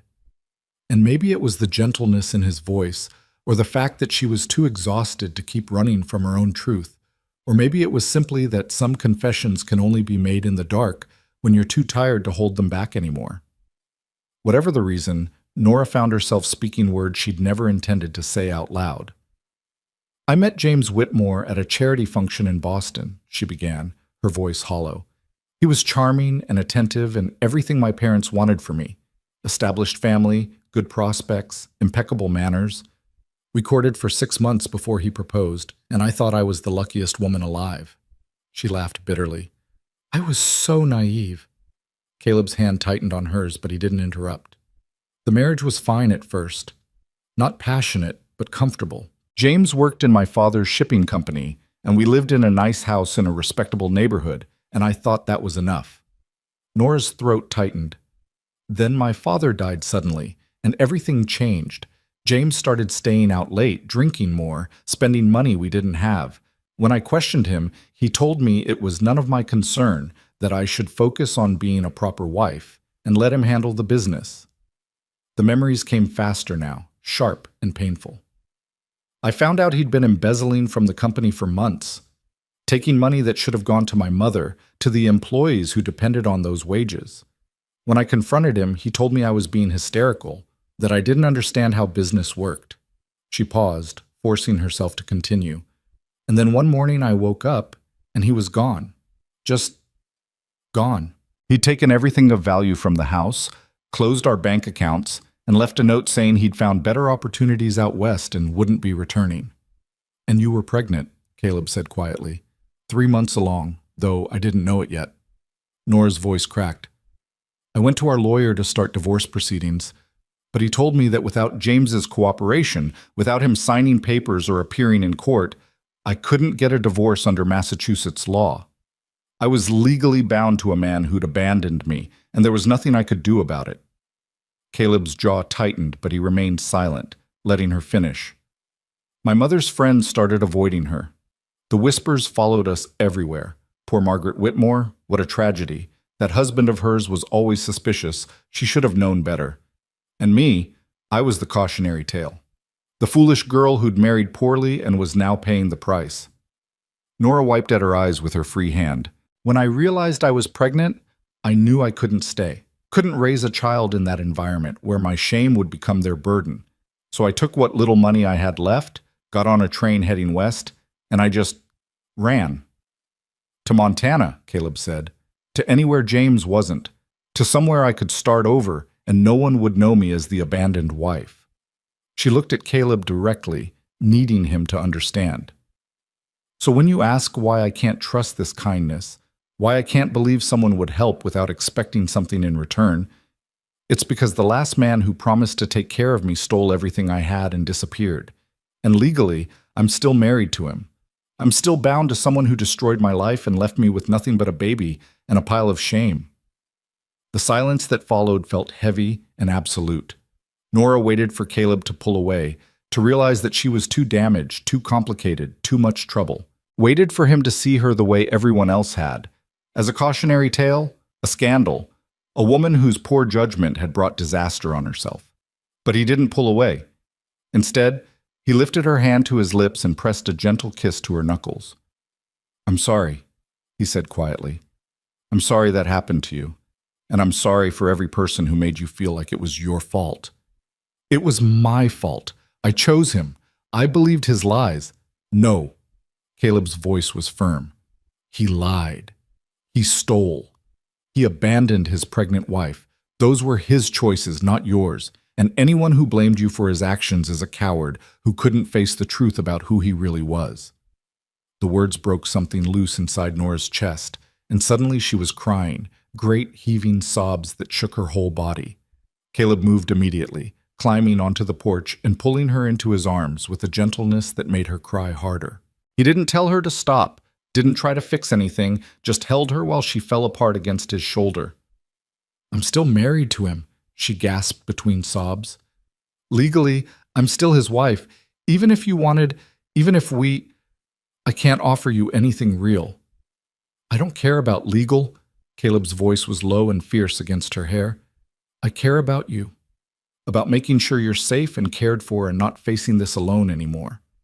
He pulled back just enough to look at her face, his eyes dark and intent. "And as for your husband, we'll figure it out. There are lawyers in town, people who know territorial law better than I do. If there's a way to end that marriage, we'll find it." "Why?" The question came out desperate, confused. "Why would you tie yourself to someone else's mess? Someone who can't even offer you a future?" Caleb's hand came up to cup her face, his thumb gentle against her tear-stained cheek. "Because the future I want isn't the one that was planned for me by business arrangements and family obligation," he said quietly. "It's the one I choose for myself. And if that future includes you and your child, if it means helping you build a life where you're not running scared anymore, then that's what I want to fight for." Nora couldn't speak, could only stare at this man who'd appeared in her clearing like an answer to a prayer she hadn't known how to pray, who'd helped her build walls, and now was offering to help tear down the ones around her heart. "I can't promise you anything," she whispered. "Can't promise I won't panic and run. Can't promise I'll ever be whole enough to—" "I'm not asking for promises." Caleb's voice was gentle but absolute. "I'm just asking you to let me stay. Let me help. Let me be here for whatever comes next." And maybe it was exhaustion, or maybe it was the first fragile shoots of something that might eventually grow into trust. But Nora found herself nodding. "All right," she breathed. "All right." They sat there on the porch as darkness fell completely, wrapped in quilts and possibility. And for the first time since she'd fled Boston, Nora let herself imagine a future that wasn't defined by fear and survival. It was terrifying, but it was also, impossibly, something that felt like hope. The next week passed in a strange, suspended kind of peace. Caleb rode out each morning to work the ranch, but he stopped by the bunkhouse every evening, bringing news of the day and sitting with Nora over simple dinners Catherine prepared. They talked about everything and nothing, his memories of growing up on the ranch, her childhood in Boston before everything fell apart, the small observations that make up the texture of daily life. And slowly, carefully, Nora found herself relaxing into his presence. found herself looking forward to the sound of his horse in the evening, to the quiet comfort of someone who didn't need her to be anything other than exactly who she was. But peace never lasts long in hard country. 9 days after Margaret Hartley's visit, Nora woke in the pre-dawn darkness to a pain that took her breath away. It started low in her back, a deep cramping that radiated around to her belly, and she lay there for a moment trying to convince herself it was nothing, just the baby shifting, just her body protesting another uncomfortable night. Then the pain came again, stronger this time, and she knew. It was time. She managed to light a lamp with shaking hands, managed to pull on her heaviest robe against the cold, but when she stood to make her way to the main house, another contraction hit hard enough to double her over. She grabbed the back of a chair and breathed through it, counting seconds that felt like hours. And when it finally eased, she knew she wouldn't make it across the yard before the next one came. The lamp. She could put the lamp in the window, the signal Catherine had told her to use if she needed help in the night. Nora moved as quickly as her body would allow, setting the lamp on the windowsill where its light would be visible from the main house. Then she made her way back to the bed and sank down onto it, her heart racing with fear and a strange, wild anticipation. This was happening. After months of uncertainty and struggle, after building a cabin and fleeing her past and learning to accept help she didn't think she deserved, this was finally happening. She was going to meet her child. The door burst open less than 5 minutes later, and Catherine rushed in with a bag over her shoulder and determination written across her face. "How close are the pains?" she asked, moving immediately to Nora's side. 5 minutes, maybe less. Nora gasped as another contraction began. "I didn't think it would be this fast." "First babies are unpredictable." Catherine's hands were gentle but efficient as she helped Nora out of her robe and into a clean nightgown. "I've sent Daniel to town for Mrs. Chen, but he won't be back for at least 2 hours. Can you manage until then?" "Do I have a choice?" Catherine smiled grimly. "Not really, but I've helped birth 3 babies of my own and half a dozen calves every spring. We'll get through this together." Over the next hour, the contractions grew stronger and closer together, until Nora lost all sense of time beyond the rhythm of pain and breath, and Catherine's steady voice guiding her through each wave. She'd heard women talk about childbirth in hushed, dramatic tones, about the agony, the danger, the way it brought you to the edge of death and dared you to survive. But no one had told her about the loneliness of it, the way you could be surrounded by people and still feel utterly, completely alone in your body's struggle, the way each contraction pulled you deeper into yourself until there was nothing left but the primal work of bringing life into the world. She was deep in that lonely place, gripping Catherine's hands and trying not to scream when she heard the sound of horses outside. Multiple horses, moving fast, their hoofbeats urgent in the frozen dawn. "That's too soon for Mrs. Chen," Catherine murmured, moving to the window. Then her expression changed, going sharp with alarm. "Nora, did you send word to anyone else? Did anyone know you were close to your time?" "No. Why?" Another contraction hit, and Nora couldn't focus on anything except breathing through it. Catherine's voice came from far away, tight with something that might have been anger or fear. "Because there are 3 men dismounting in the yard right now, and one of them looks like he's used to giving orders and expects them to be followed." The contraction eased, and Nora forced herself to focus. "What do they want?" "I don't know, but—" Catherine stopped as voices rose outside, and then the bunkhouse door crashed open. Daniel Brennan stood in the doorway, his face dark with fury, and behind him Nora could see Caleb restraining a man she'd never seen before. Tall and elegantly dressed despite the early hour, his expression imperious and cold. "Mrs. Whitmore." The stranger's voice cut through the room like a blade. "I'm Marshall Hartley, Margaret's father, and I've come to offer you a business proposition." Nora stared at him through a haze of pain and disbelief. "You've come to what?" "To offer you money." Hartley's tone suggested he was doing her an enormous favor. $500 to leave Montana immediately and never return. Take your child, go back east or to California or wherever desperate women go, but leave this territory and stop causing problems for respectable people. The sheer audacity of it left Nora speechless. Catherine moved to stand between her and the men, her small frame rigid with protective fury. "Get out," Catherine said. her voice deadly quiet. "Get out of this house right now before I have my husband throw you off this property." "I don't think you understand the situation, Mrs. Brennan." Hartley's smile was cold. "Your son has been compromised by this woman's presence. His engagement to my daughter is at risk because people are talking, and in a small territory like this, talk can destroy reputations. I'm simply offering a solution that benefits everyone." "The only person being compromised here is Nora," Caleb said, his voice shaking with barely controlled rage. He'd released Hartley and now stood at the foot of the bed, his eyes meeting Nora's with an intensity that took her breath away. "And the only reputation that matters is hers, which you're destroying right now by treating her like she's something to be bought and removed." Another contraction hit, harder than before, and Nora couldn't stop the cry that escaped her lips. Catherine was at her side immediately, her attention shifting completely from the confrontation to the woman in labor. "You need to leave," Catherine said to the men, not looking at them. "All of you. She needs quiet and calm, not this circus."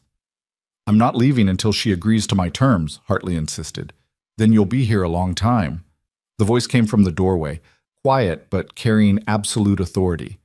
Everyone turned to see an elderly Chinese woman entering the bunkhouse, her medical bag in hand, her expression serene despite the chaos. "Mrs.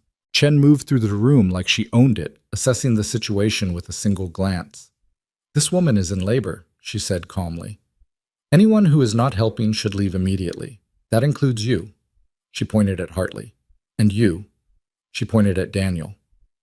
"You may stay," she told Caleb, "but only if you can be useful without causing stress." Hartley's face flushed with indignation. "I'm not finished." "Yes, you are." Mrs. Chen's tone didn't change, but something in her eyes made even Hartley take a step back. "This is a birthing room now. Either you leave with dignity or I will have you removed. Your choice." For a long moment, Hartley stared at the small, unimpressed midwife, clearly trying to decide if he could bully his way through this situation. Then Daniel's hand landed heavy on his shoulder. "You heard the lady," Daniel said quietly. "Time to go." Hartley allowed himself to be escorted out, but at the door he turned back one last time. "This isn't over, Mrs. Whitmore. You're making powerful people very unhappy, and that rarely ends well." Then he was gone, and the bunkhouse fell into sudden, blessed quiet. Mrs. Chen moved immediately to Nora's side, her practiced hands gentle as she examined her. "First baby?" she asked. "Yes." Nora's voice came out rough, strained. "You're doing well. Strong contractions, good progress." Mrs. Chen looked up at Catherine. "Hot water, clean towels, and something for her to bite down on when the pushing starts. And you," she gestured to Caleb, who still stood frozen at the foot of the bed. "Come here." Caleb moved forward hesitantly, and Mrs. Chen took his hand and placed it in Nora's. "She needs an anchor," the midwife said simply. "Someone to hold on to when the pain gets bad. Can you do that?" Caleb's throat worked, but he nodded. His hand tightened on Nora's, warm and solid and steady. "Good." Mrs. Chen turned back to her preparations. "Now let's bring this baby into the world." The next hours blurred together in a haze of pain and effort, and the steady presence of people who refused to let Nora face this alone. Catherine brought water and cool cloths for her forehead. Mrs. Chen guided her through each stage of labor with calm competence, and Caleb stayed at her side through all of it, letting her crush his hand during contractions, speaking quiet encouragement when she was certain she couldn't continue. "You're doing this," he murmured during one particularly brutal contraction. "You're the strongest person I've ever known, and you're doing this." "I can't," Nora gasped. "I can't. It's too much. "Yes, you can." His voice was fierce and absolute. "You built a cabin on a mountain. You survived things that would have broken anyone else. You can do this." And somehow, impossibly, she did. Just as the winter sun was climbing over the eastern peaks, flooding the bunkhouse with pale gold light, Nora pushed her son into the world. His first cry was strong and indignant, and the sound of it broke something open in Nora's chest, something that had been locked away for so long she'd forgotten it existed. Mrs. Chen worked quickly, cleaning the baby and wrapping him in soft blankets before placing him in Nora's arms. He was perfect, impossibly small and perfect, with a shock of dark hair, and eyes that would probably turn brown like hers, and tiny fists that waved in protest at being born into such a cold, bright world. "Hello?" Nora whispered, tears streaming down her face. "Hello, little one. I'm your mother." The baby's crying quieted, and he turned his head toward her voice with the instinctive seeking of all newborns. Nora felt her heart crack completely open, felt love pour through the cracks like light, and understood finally what Catherine had been trying to tell her all along. Some things were worth the risk of vulnerability. Some things were worth letting people close enough to hurt you. This child, this impossible, beautiful child, was worth everything. She looked up to find Caleb still standing there, his face wet with tears he wasn't bothering to hide, staring at the baby in her arms with an expression of such raw wonder that it took her breath away. "Do you want to hold him?" The offer came out before Nora consciously decided to make it, but she knew immediately it was right. Caleb's eyes widened. Are you sure?" "I'm sure." He moved closer, and Mrs. Chen showed him how to support the baby's head as Nora transferred the warm, squirming bundle into his arms. Caleb stood there, this strong man who worked all day with his hands and his back, holding a newborn like he was cradling the most precious thing in existence. And maybe he was. "He's perfect," Caleb breathed. "Nora, he's absolutely perfect." "He is," she agreed, exhaustion finally crashing over her.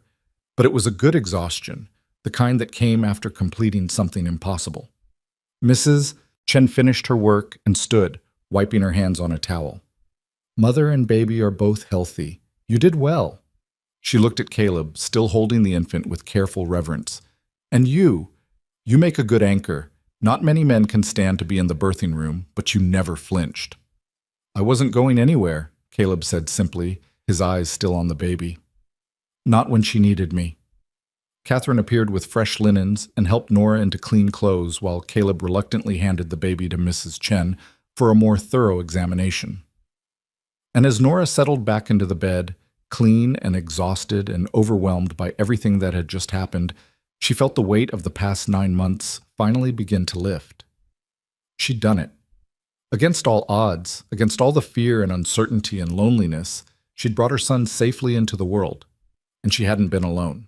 The baby slept in Nora's arms as winter sunlight streamed through the bunkhouse windows, and for the first time in longer than she could remember, she felt something close to peace. Mrs. Chen had declared both mother and child healthy before departing with instructions to rest and a promise to return in 3 days. Catherine had insisted on staying nearby, settling into the kitchen to prepare broth and tea, while Nora dozed fitfully between the baby's feedings. And Caleb had taken up position in the chair beside the bed, refusing to leave despite his father's insistence that he had work to do. "The work can wait," Nora heard him say through the fog of exhaustion. "I'm not leaving her alone right now." She wanted to tell him she was fine, that he didn't need to stand guard like she was something fragile that might break. But the truth was, she was fragile right now, hollowed out by birth and overwhelmed by the tiny, demanding life she'd brought into the world. And having him there, solid and steady and refusing to be moved, made her feel safer than she had in months. She woke fully in the late afternoon to find the baby fussing against her chest, his small mouth seeking with the desperate urgency of the very young. Catherine appeared immediately, helping her navigate the awkward mechanics of first feeding, and Nora felt tears prick her eyes at the strange tenderness of it.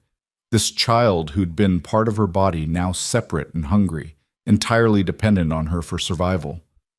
"You're doing wonderfully," Catherine said softly, adjusting the blanket. "He's latching well, which isn't always easy the first time." "It hurts," Nora admitted, wincing. "It will for a few days. But your body will adjust." Catherine's smile was warm with memory. "I remember thinking with my first that surely this couldn't be how it was supposed to work, that there must be some secret all the other mothers knew that I'd somehow missed. But there's no secret. Just patience and time and accepting that nothing worth doing is ever easy."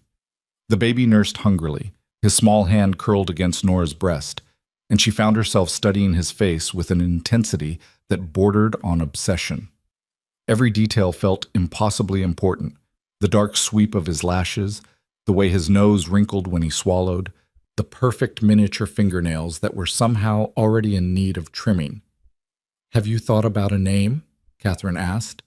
Nora had thought about little else during the long months of pregnancy, cycling through dozens of possibilities and rejecting them all as either too formal or too casual, too common or too strange.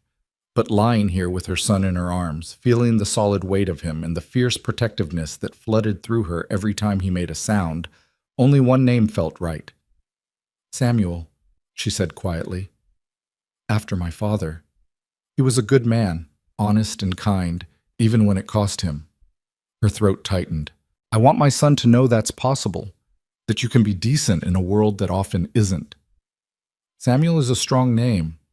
Catherine's hand came to rest gently on Nora's shoulder. "And your father would be proud of you, of what you've survived and how you fought to build a life for this child." The words broke through Nora's careful composure, and suddenly she was crying again.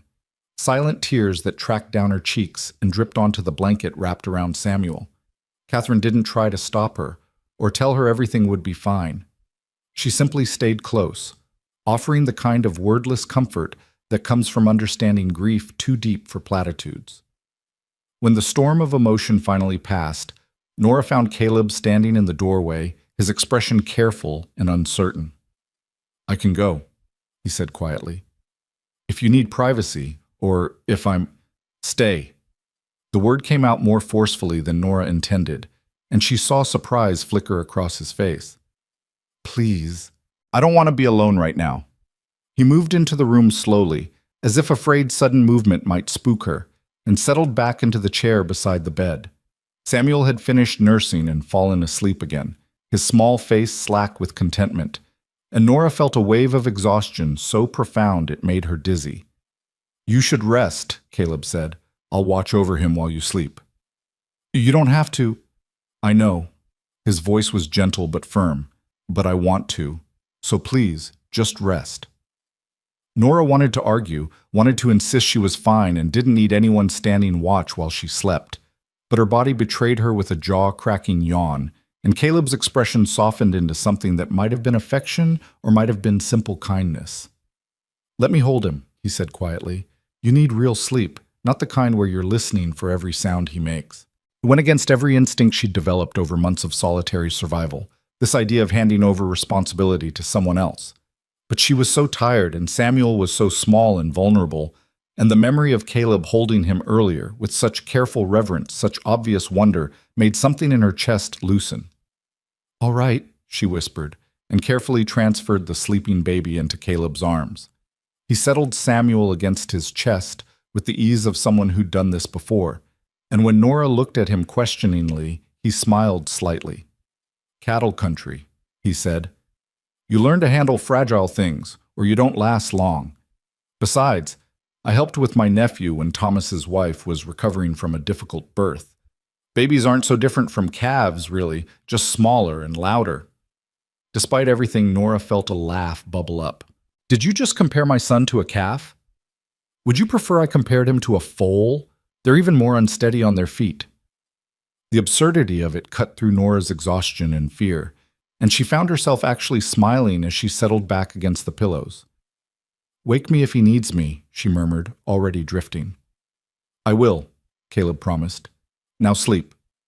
And she did, deeply and dreamlessly for the first time in months, trusting in a way she'd thought she'd forgotten how to trust. She woke hours later to darkness beyond the windows and lamplight casting warm shadows across the bunkhouse walls. Caleb was still in the chair, Samuel still sleeping peacefully against his chest, and the sight of them together, this man and this child, connected by nothing but proximity and care, made Nora's throat tighten with emotion she didn't know how to name. Caleb noticed her stirring and looked up, his expression soft in the low light. "He's been perfect," he said quietly. "Didn't make a sound except some snuffling about an hour ago. I think he's as exhausted as you were." "What time is it?" "Just past midnight. You slept for almost 7 hours." Nora sat up carefully, wincing at the soreness that had settled into every muscle. "You've been sitting there holding him all this time? Where else would I be?" Caleb's tone suggested this was the most obvious thing in the world. "Besides, I didn't mind. Gave me time to think." About what?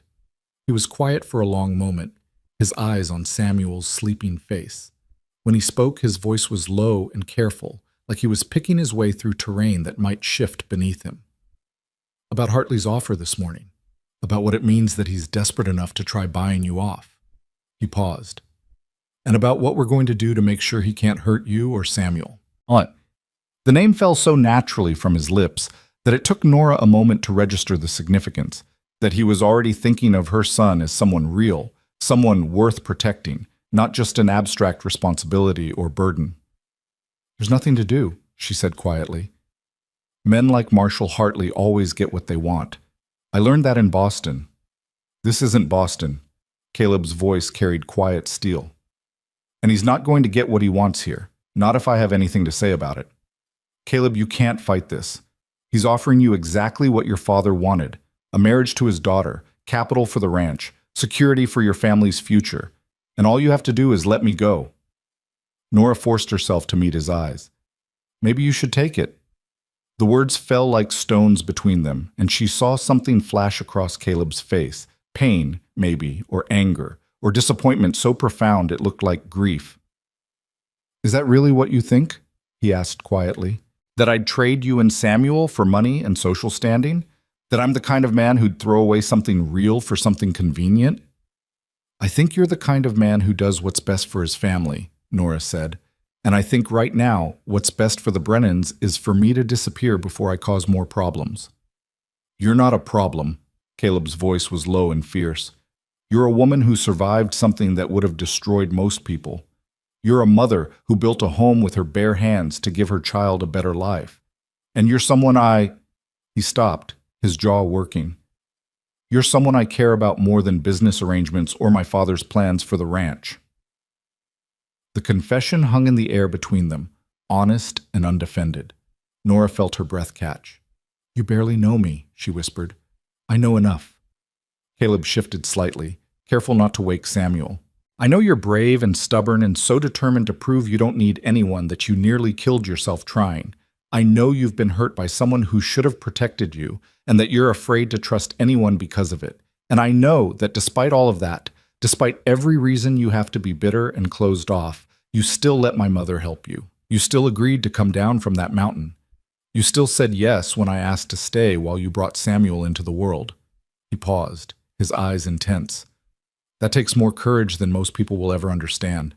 And it's exactly the kind of strength I want in my life. Nora's vision blurred with tears. I'm still married, Caleb. Legally, I belong to a man who abandoned me. Even if this could be something, there's no future in it. Then we'll find a way to change that. His conviction was absolute. Tomorrow, I'm riding into town to talk to Judge Morrison. He's handled territorial divorces before, and he knows the law better than anyone in Montana. If there's a way to dissolve your marriage without your husband's cooperation, he'll know it. And if there isn't, Caleb's expression didn't waver. Then we'll find another way. Move to a different territory where the laws are more lenient. Go to a state that allows divorce on grounds of abandonment. Do whatever it takes. He looked down at Samuel, sleeping peacefully against his chest, and when he spoke again, his voice was softer. I told you before. I'm done letting other people decide what my life should look like. I'm choosing this. Choosing you and Samuel, if you'll have me. Everything else is just details we'll figure out together. The certainty in his voice was almost painful to hear because it made Nora want to believe in impossible things. Made her want to imagine a future where she wasn't defined by shame and abandonment, where her son could grow up with a father who chose to be present, where she could build something real with someone who saw her as more than a burden or a scandal. But wanting something and believing it was possible were two different things. What about your family? She asked. Your father made that arrangement with Hartley for a reason. The ranch needs capital. You said so yourself. If you walk away from Margaret, if you tie yourself to me instead, you're choosing to make things harder for everyone. My father made that arrangement without asking me what I wanted, Caleb said. And he's going to have to live with the consequences of that decision. He paused, his voice gentling. But for what it's worth, I talked to him earlier today, after Hartley left. And he told me something I didn't expect to hear. What? He said he was wrong. Caleb's smile was slight, but genuine. Said he'd been so focused on securing the ranch's future that he'd forgotten to consider whether that future was worth having if it came at the cost of his son's happiness. And then he told me that if I wanted to break things off with Margaret and the Hartleys, he'd support that decision, even if it meant finding another way to raise capital. Nora stared at him, afraid to believe what she was hearing. He said that? He did, and my mother backed him up, which probably helped. Caleb's expression grew more serious. I'm not saying it'll be easy. There will be consequences, social ones, probably financial ones. Hartley isn't the kind of man who takes rejection well, and he'll do everything he can to make life difficult for us. But that's his choice, not ours. And I'd rather face those consequences with you than spend the rest of my life wondering what might have been if I'd had the courage to choose differently. Samuel stirred against Caleb's chest, making small snuffling sounds, and Nora reached out instinctively. Caleb transferred the baby back to her arms with careful gentleness, and as she settled Samuel against her chest, she felt the weight of decision pressing down on her shoulders. She could say no, could insist that Caleb was making a mistake, that she and Samuel were too much trouble, that he deserved someone without her complicated history and uncertain future. Could pack up tomorrow and disappear back to Boston, or push further west to California, taking her shame and her son and starting over somewhere new where no one knew her story. Or she could stay, could accept that sometimes the bravest thing you could do was let someone help carry the weight, could believe that maybe, just maybe, there were still good men in the world who kept their promises and chose to stay, even when leaving would be easier. I'm afraid, she whispered, looking down at Samuel's peaceful face. I'm so afraid of trusting you and having you leave like he did. Having Samuel grow attached to you and then losing you, I don't think I could survive that. Then don't trust me all at once. Caleb leaned forward, his elbows on his knees, his expression earnest and open. Just trust me for today. Let me ride into town tomorrow and talk to the judge. Let me find out what our options are, and then we'll take the next step, and the one after that, until trust stops being something you have to work at and starts being something you just feel.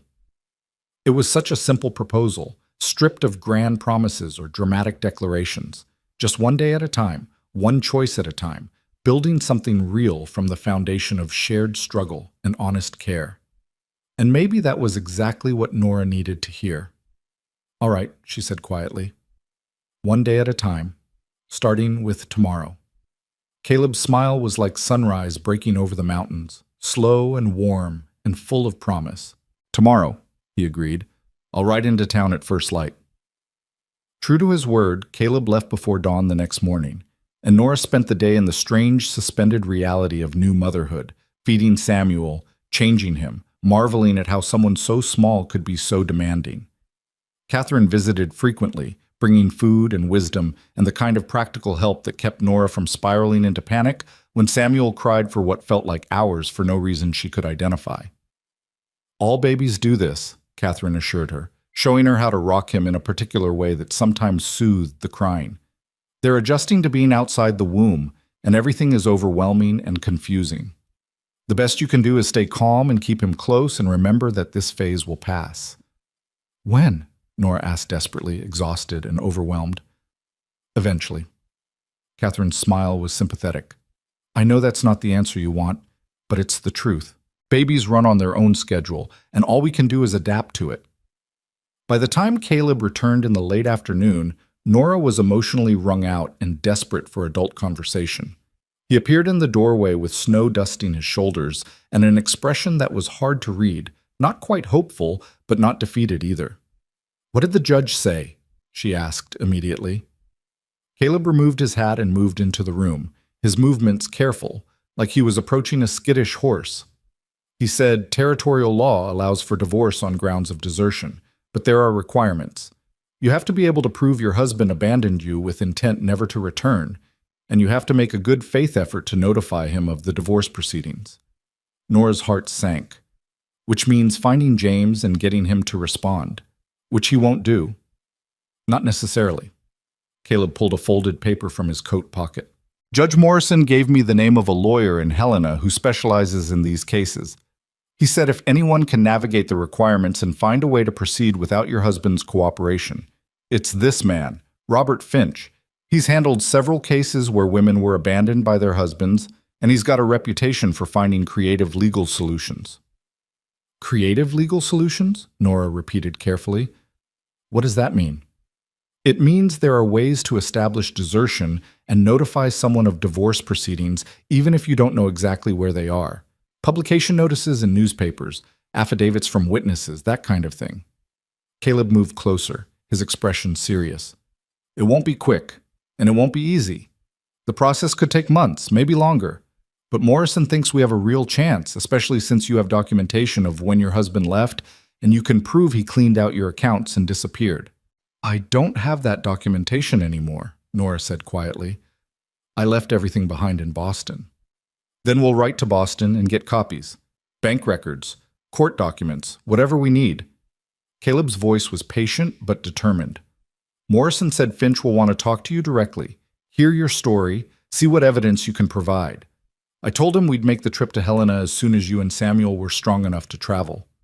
The idea of traveling to Helena with a newborn, of telling her story to yet another stranger, of dredging up all the painful details of her failed marriage, it all felt impossibly overwhelming. But beneath the fear and exhaustion, Nora felt something else stirring, a fragile, tentative hope. How much will this lawyer cost? She asked. Morrison said Finch sometimes takes cases on contingency if he believes they're just, and even if he doesn't. Caleb paused, then forged ahead with the same quiet determination he'd shown since the day they met. Even if he doesn't, I'll cover the cost. Consider it an investment in your future, in Samuel's future. I can't ask you to do that. You're not asking. I'm offering. Caleb crouched down beside the bed so he was at eye level with her. Nora, I know you're used to fighting every battle alone, but this is one fight where you don't have to. Let me help. Let my family help. That's what people do when they care about each other. They share the burden. Samuel chose that moment to wake with an indignant cry, and Nora automatically began the process of preparing to feed him. Caleb stood and moved toward the door, giving her privacy, but she found herself calling him back. Stay, she said. Please. I'm tired of doing everything alone. He turned back slowly, surprise and something warmer flickering across his face. Are you sure? I'm sure. And she was, in a way she hadn't been about anything since James had disappeared and her world had fallen apart. This man had seen her at her weakest, had helped her through impossible moments, and hadn't once made her feel like she owed him for it. That kind of steadiness was worth more than pride. Over the next weeks, a rhythm established itself at Triple Creek Ranch. Catherine visited daily, teaching Nora the small skills of infant care that books never covered. Daniel stopped by occasionally with gruff words of encouragement and gifts he tried to pretend weren't gifts.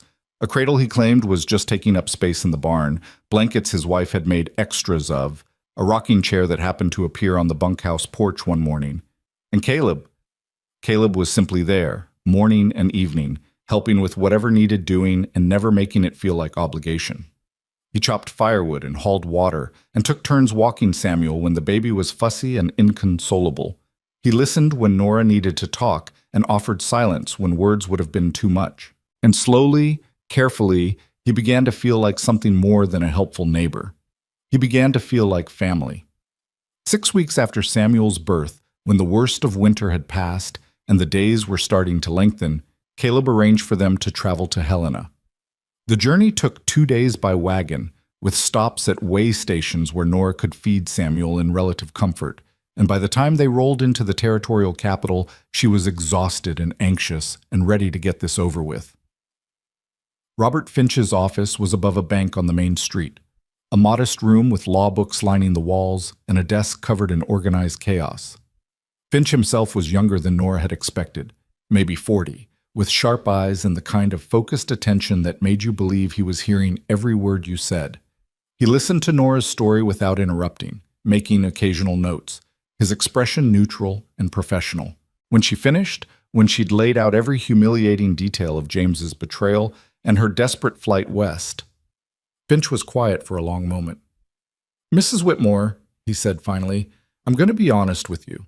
This case isn't straightforward. Your husband's desertion is clear, but without documentation and without being able to serve him papers directly, we're going to have to build a circumstantial case that satisfies the court. He paused. However, I believe we can do it. Montana Territory is more progressive than many places when it comes to protecting women's rights, and Judge Morrison has shown willingness to grant divorces in cases of obvious abandonment. How long will it take? Nora asked. 6 months, minimum. Possibly longer if your husband contests it, though given that he's been gone for over a year with no contact, I doubt he'll bother. Finch glanced at Caleb, who'd sat quietly through the entire interview. I assume you're here in a supportive capacity, Mr. Brennan? I'm here because I want to help, Caleb said simply. Whatever that requires. Finch's expression shifted slightly, something that might have been approval. Good, because the court will want to see that Mrs. Whitmore has community support, that she's established residency and stability here. Your testimony about her character and circumstances will be valuable. Whatever you need, Caleb said. Over the next hour, Finch outlined the legal strategy, publication notices in Boston newspapers to establish good faith effort at notification, affidavits from anyone who could speak to James's character and desertion, documentation of Nora's financial situation before and after his disappearance. It was exhausting and overwhelming and felt invasive in ways that made Nora want to retreat back to her mountain cabin and never deal with civilization again. But when they finally left Finch's office with a stack of papers to complete and a plan moving forward, she felt something shift inside her chest. This wasn't just about ending a marriage anymore. It was about reclaiming her life, her future, her right to choose what came next. The journey back to Triple Creek was quieter, both of them lost in thought. Samuel slept peacefully through most of it, and as they rolled into the ranch yard just after dark, Nora found herself looking at the place with different eyes. This wasn't just temporary shelter anymore. It was starting to feel like home. Spring came late to Montana that year, but when it finally arrived, it transformed the landscape overnight. Snow melted into rushing creeks, grass greened up in the valleys, and the aspens burst into new leaf with that particular shade of yellow-green that only exists for a few brief weeks. Nora spent long afternoons sitting on the bunkhouse porch with Samuel, watching the world wake up around them and feeling her own life beginning to thaw. The legal process ground forward with agonizing slowness. Papers had to be filed, notices had to be published, waiting periods had to be observed. But gradually, week by week, the case built momentum. Affidavits arrived from Boston, from Nora's mother's former friends, from employees at her father's company who'd witnessed James's embezzlement, from the lawyer who'd originally told her divorce was impossible under Massachusetts law. Each piece of documentation felt like another chain breaking, another step toward freedom. And through it all, Caleb was steady and present and exactly what Nora needed without her having to ask. One evening in early May, when Samuel was 3 months old and starting to smile at faces he recognized, Caleb appeared at the bunkhouse with something wrapped in cloth. He looked nervous in a way Nora had never seen before, and she felt her own heart rate pick up in response. I made something, he said, unwrapping the cloth to reveal a bent horseshoe that had been carefully shaped and smoothed, its ends curved into a handle. For the cabin door, when you go back up the mountain. Nora took it carefully, feeling the weight of it, the way the metal had been worked with obvious skill and patience. It's beautiful, she whispered. It's from the horse that threw me that day in the blizzard, Caleb said quietly. The day I almost died because I'd stopped caring whether I lived. That trapper who saved me, after I was well enough to ride home, I went back to find him and thank him. But he was gone, moved on to wherever trappers go. So I kept the horseshoe from that day as a reminder. A reminder of what? That broken things can still carry weight. Caleb's eyes met hers, dark and serious. That sometimes what feels like an ending is actually just the beginning of something different, and that the people who help you survive the worst days of your life, they're worth holding on to. Nora's throat closed up completely. She set the horseshoe down carefully and stood, moving to where Caleb waited on the porch. Samuel was asleep in his cradle inside, and the evening was warm and gentle, full of the sound of spring peepers and distant cattle. I need to tell you something, she said quietly, and I need you to let me finish before you respond. Caleb nodded, his expression guarded but open. When I came to Montana, I thought I was running away from my past, Nora began. I thought if I could just get far enough from Boston, from James, from all the shame and judgment, I could build a life where none of that mattered anymore, where I could be strong enough that I'd never need anyone again. She paused, gathering courage. But these past months with you and your family, watching you help me not because you had to, but because you wanted to, it's changed something in me. Made me realize that maybe the strongest thing I can do isn't proving I can survive alone. Maybe it's having the courage to build something with someone else. Caleb's breath caught, but he remained silent, letting her continue. I'm still afraid, Nora admitted. Afraid of trusting someone and having them leave. Afraid of letting Samuel get attached to you and then losing you. Afraid that I'm too damaged, too complicated, too much trouble for anyone to really want long term. Tears were streaming down her face now, but she didn't try to hide them. But I'm more afraid of spending the rest of my life running from the possibility of happiness because I'm too scared to reach for it. Nora. Caleb's voice was rough with emotion. Let me finish, she said. Please. He nodded, his own eyes bright with unshed tears. You asked me once to trust you one day at a time, Nora continued, and I did. And every single day you've proven that trust was worth giving. You've been patient when I was difficult, kind when I was defensive, present when I was afraid. And you've loved my son. Her voice broke. You've loved Samuel like he was yours, even though you had no obligation to, even though it would have been easier to walk away. I could never walk away from him, Caleb said quietly. Or from you. I know. And she did know it finally, in a way that went deeper than fear or doubt. So I'm asking, if you still want this, if you still want us, I'm ready to stop running. I'm ready to build something real with you, whatever that looks like. For a long moment, Caleb just stared at her, his expression cycling through disbelief and hope, and something so tender it made Nora's chest ache. Then he moved, closing the distance between them and cupping her face in his hands with such gentle reverence it took her breath away.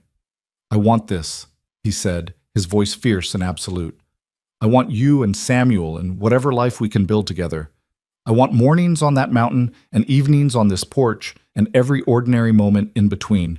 I want to be there when Samuel takes his first steps and says his first words and asks his first impossible questions. I want to help you finish that cabin and build you a proper barn and plant a garden that actually survives the winter. He paused, his thumb brushing away her tears. I want everything, Nora. If you'll have me. I will, she whispered. I do. And then he was kissing her, soft and careful at first, like she was something precious that might break, and then deeper, with all the longing and restraint of months spent waiting for this moment. Nora kissed him back with equal fervor, pouring into it all the fear and hope and desperate, fragile trust she'd been holding close to her chest. When they finally broke apart, both breathing hard, Caleb rested his forehead against hers. We'll have to wait, he said quietly, until your divorce is final. I won't do anything that could complicate your case or give Hartley ammunition to use against you. I know. Nora's hands came up to grip his shirt, holding him close. But we can wait. We're good at that. We are, he agreed. And when it's finally done, when you're legally free, we'll get married, Nora finished. Nothing fancy, just us and your family and Samuel, somewhere with mountains and sky and the promise of a future we chose for ourselves. Caleb's smile was brilliant and unguarded. That sounds perfect. The divorce decree came through in late August, after 6 months of legal maneuvering and waiting. Judge Morrison granted it on grounds of desertion and willful abandonment, and when Robert Finch sent the official documents to Triple Creek Ranch, Nora held them with shaking hands and felt the last chains of her past finally fall away. She was free. The wedding happened on a September morning when the aspens were turning gold and the air carried the first hint of coming winter. They married at the cabin Nora had built, her cabin, officially hers now that the divorce was finalized and she could legally own property again. Caleb had spent weeks helping her finish what they'd started, adding a proper roof and sturdy door, installing windows that actually opened, building a porch where they could sit and watch the seasons change. Catherine and Daniel came, along with Caleb's brother Thomas and a handful of neighbors who'd proven themselves trustworthy friends. Mrs. Chen arrived with gifts of herbs and wisdom, and even Judge Morrison made the journey up the mountain to officiate, citing his investment in seeing this particular story end well. Nora wore a simple dress Catherine had altered from one of her own, cream-colored and practical but beautiful in its simplicity. Samuel, now 8 months old and trying determinedly to crawl, was held by his grandmother and made cheerful sounds throughout the ceremony. And Caleb stood beside Nora in his best clothes, looking at her like she was everything he'd been waiting for. The vows they spoke were simple and honest, stripped of flowery language and grand promises. They promised to be present for each other, to share burdens and celebrate joys, to build a life together that honored both their pasts and their hopes for the future. And when Judge Morrison pronounced them married, when Caleb kissed her with gentle reverence while their family cheered, Nora felt something settle deep in her bones. This was what home felt like. This was what belonging meant. Not the absence of struggle, but the presence of people who chose to stay through it. The celebration was modest, a simple meal Catherine had prepared, music from Thomas's fiddle, stories and laughter that rang through the mountain clearing like benediction. And as the sun set behind the western peaks, painting the sky in shades of orange and gold, Nora stood with her husband and her son and looked at everything they'd built together. The cabin stood solid and weatherproof, smoke rising from its chimney. The garden plot they'd prepared waited for spring planting, and on the door, catching the last rays of sunlight, hung the bent horseshoe Caleb had shaped, a reminder that broken things could still carry weight, that endings could become beginnings, that sometimes the most impossible dreams were the ones worth fighting for. Samuel babbled happily in Caleb's arms, reaching for his father's face with the casual trust of a child who'd never known anything but love.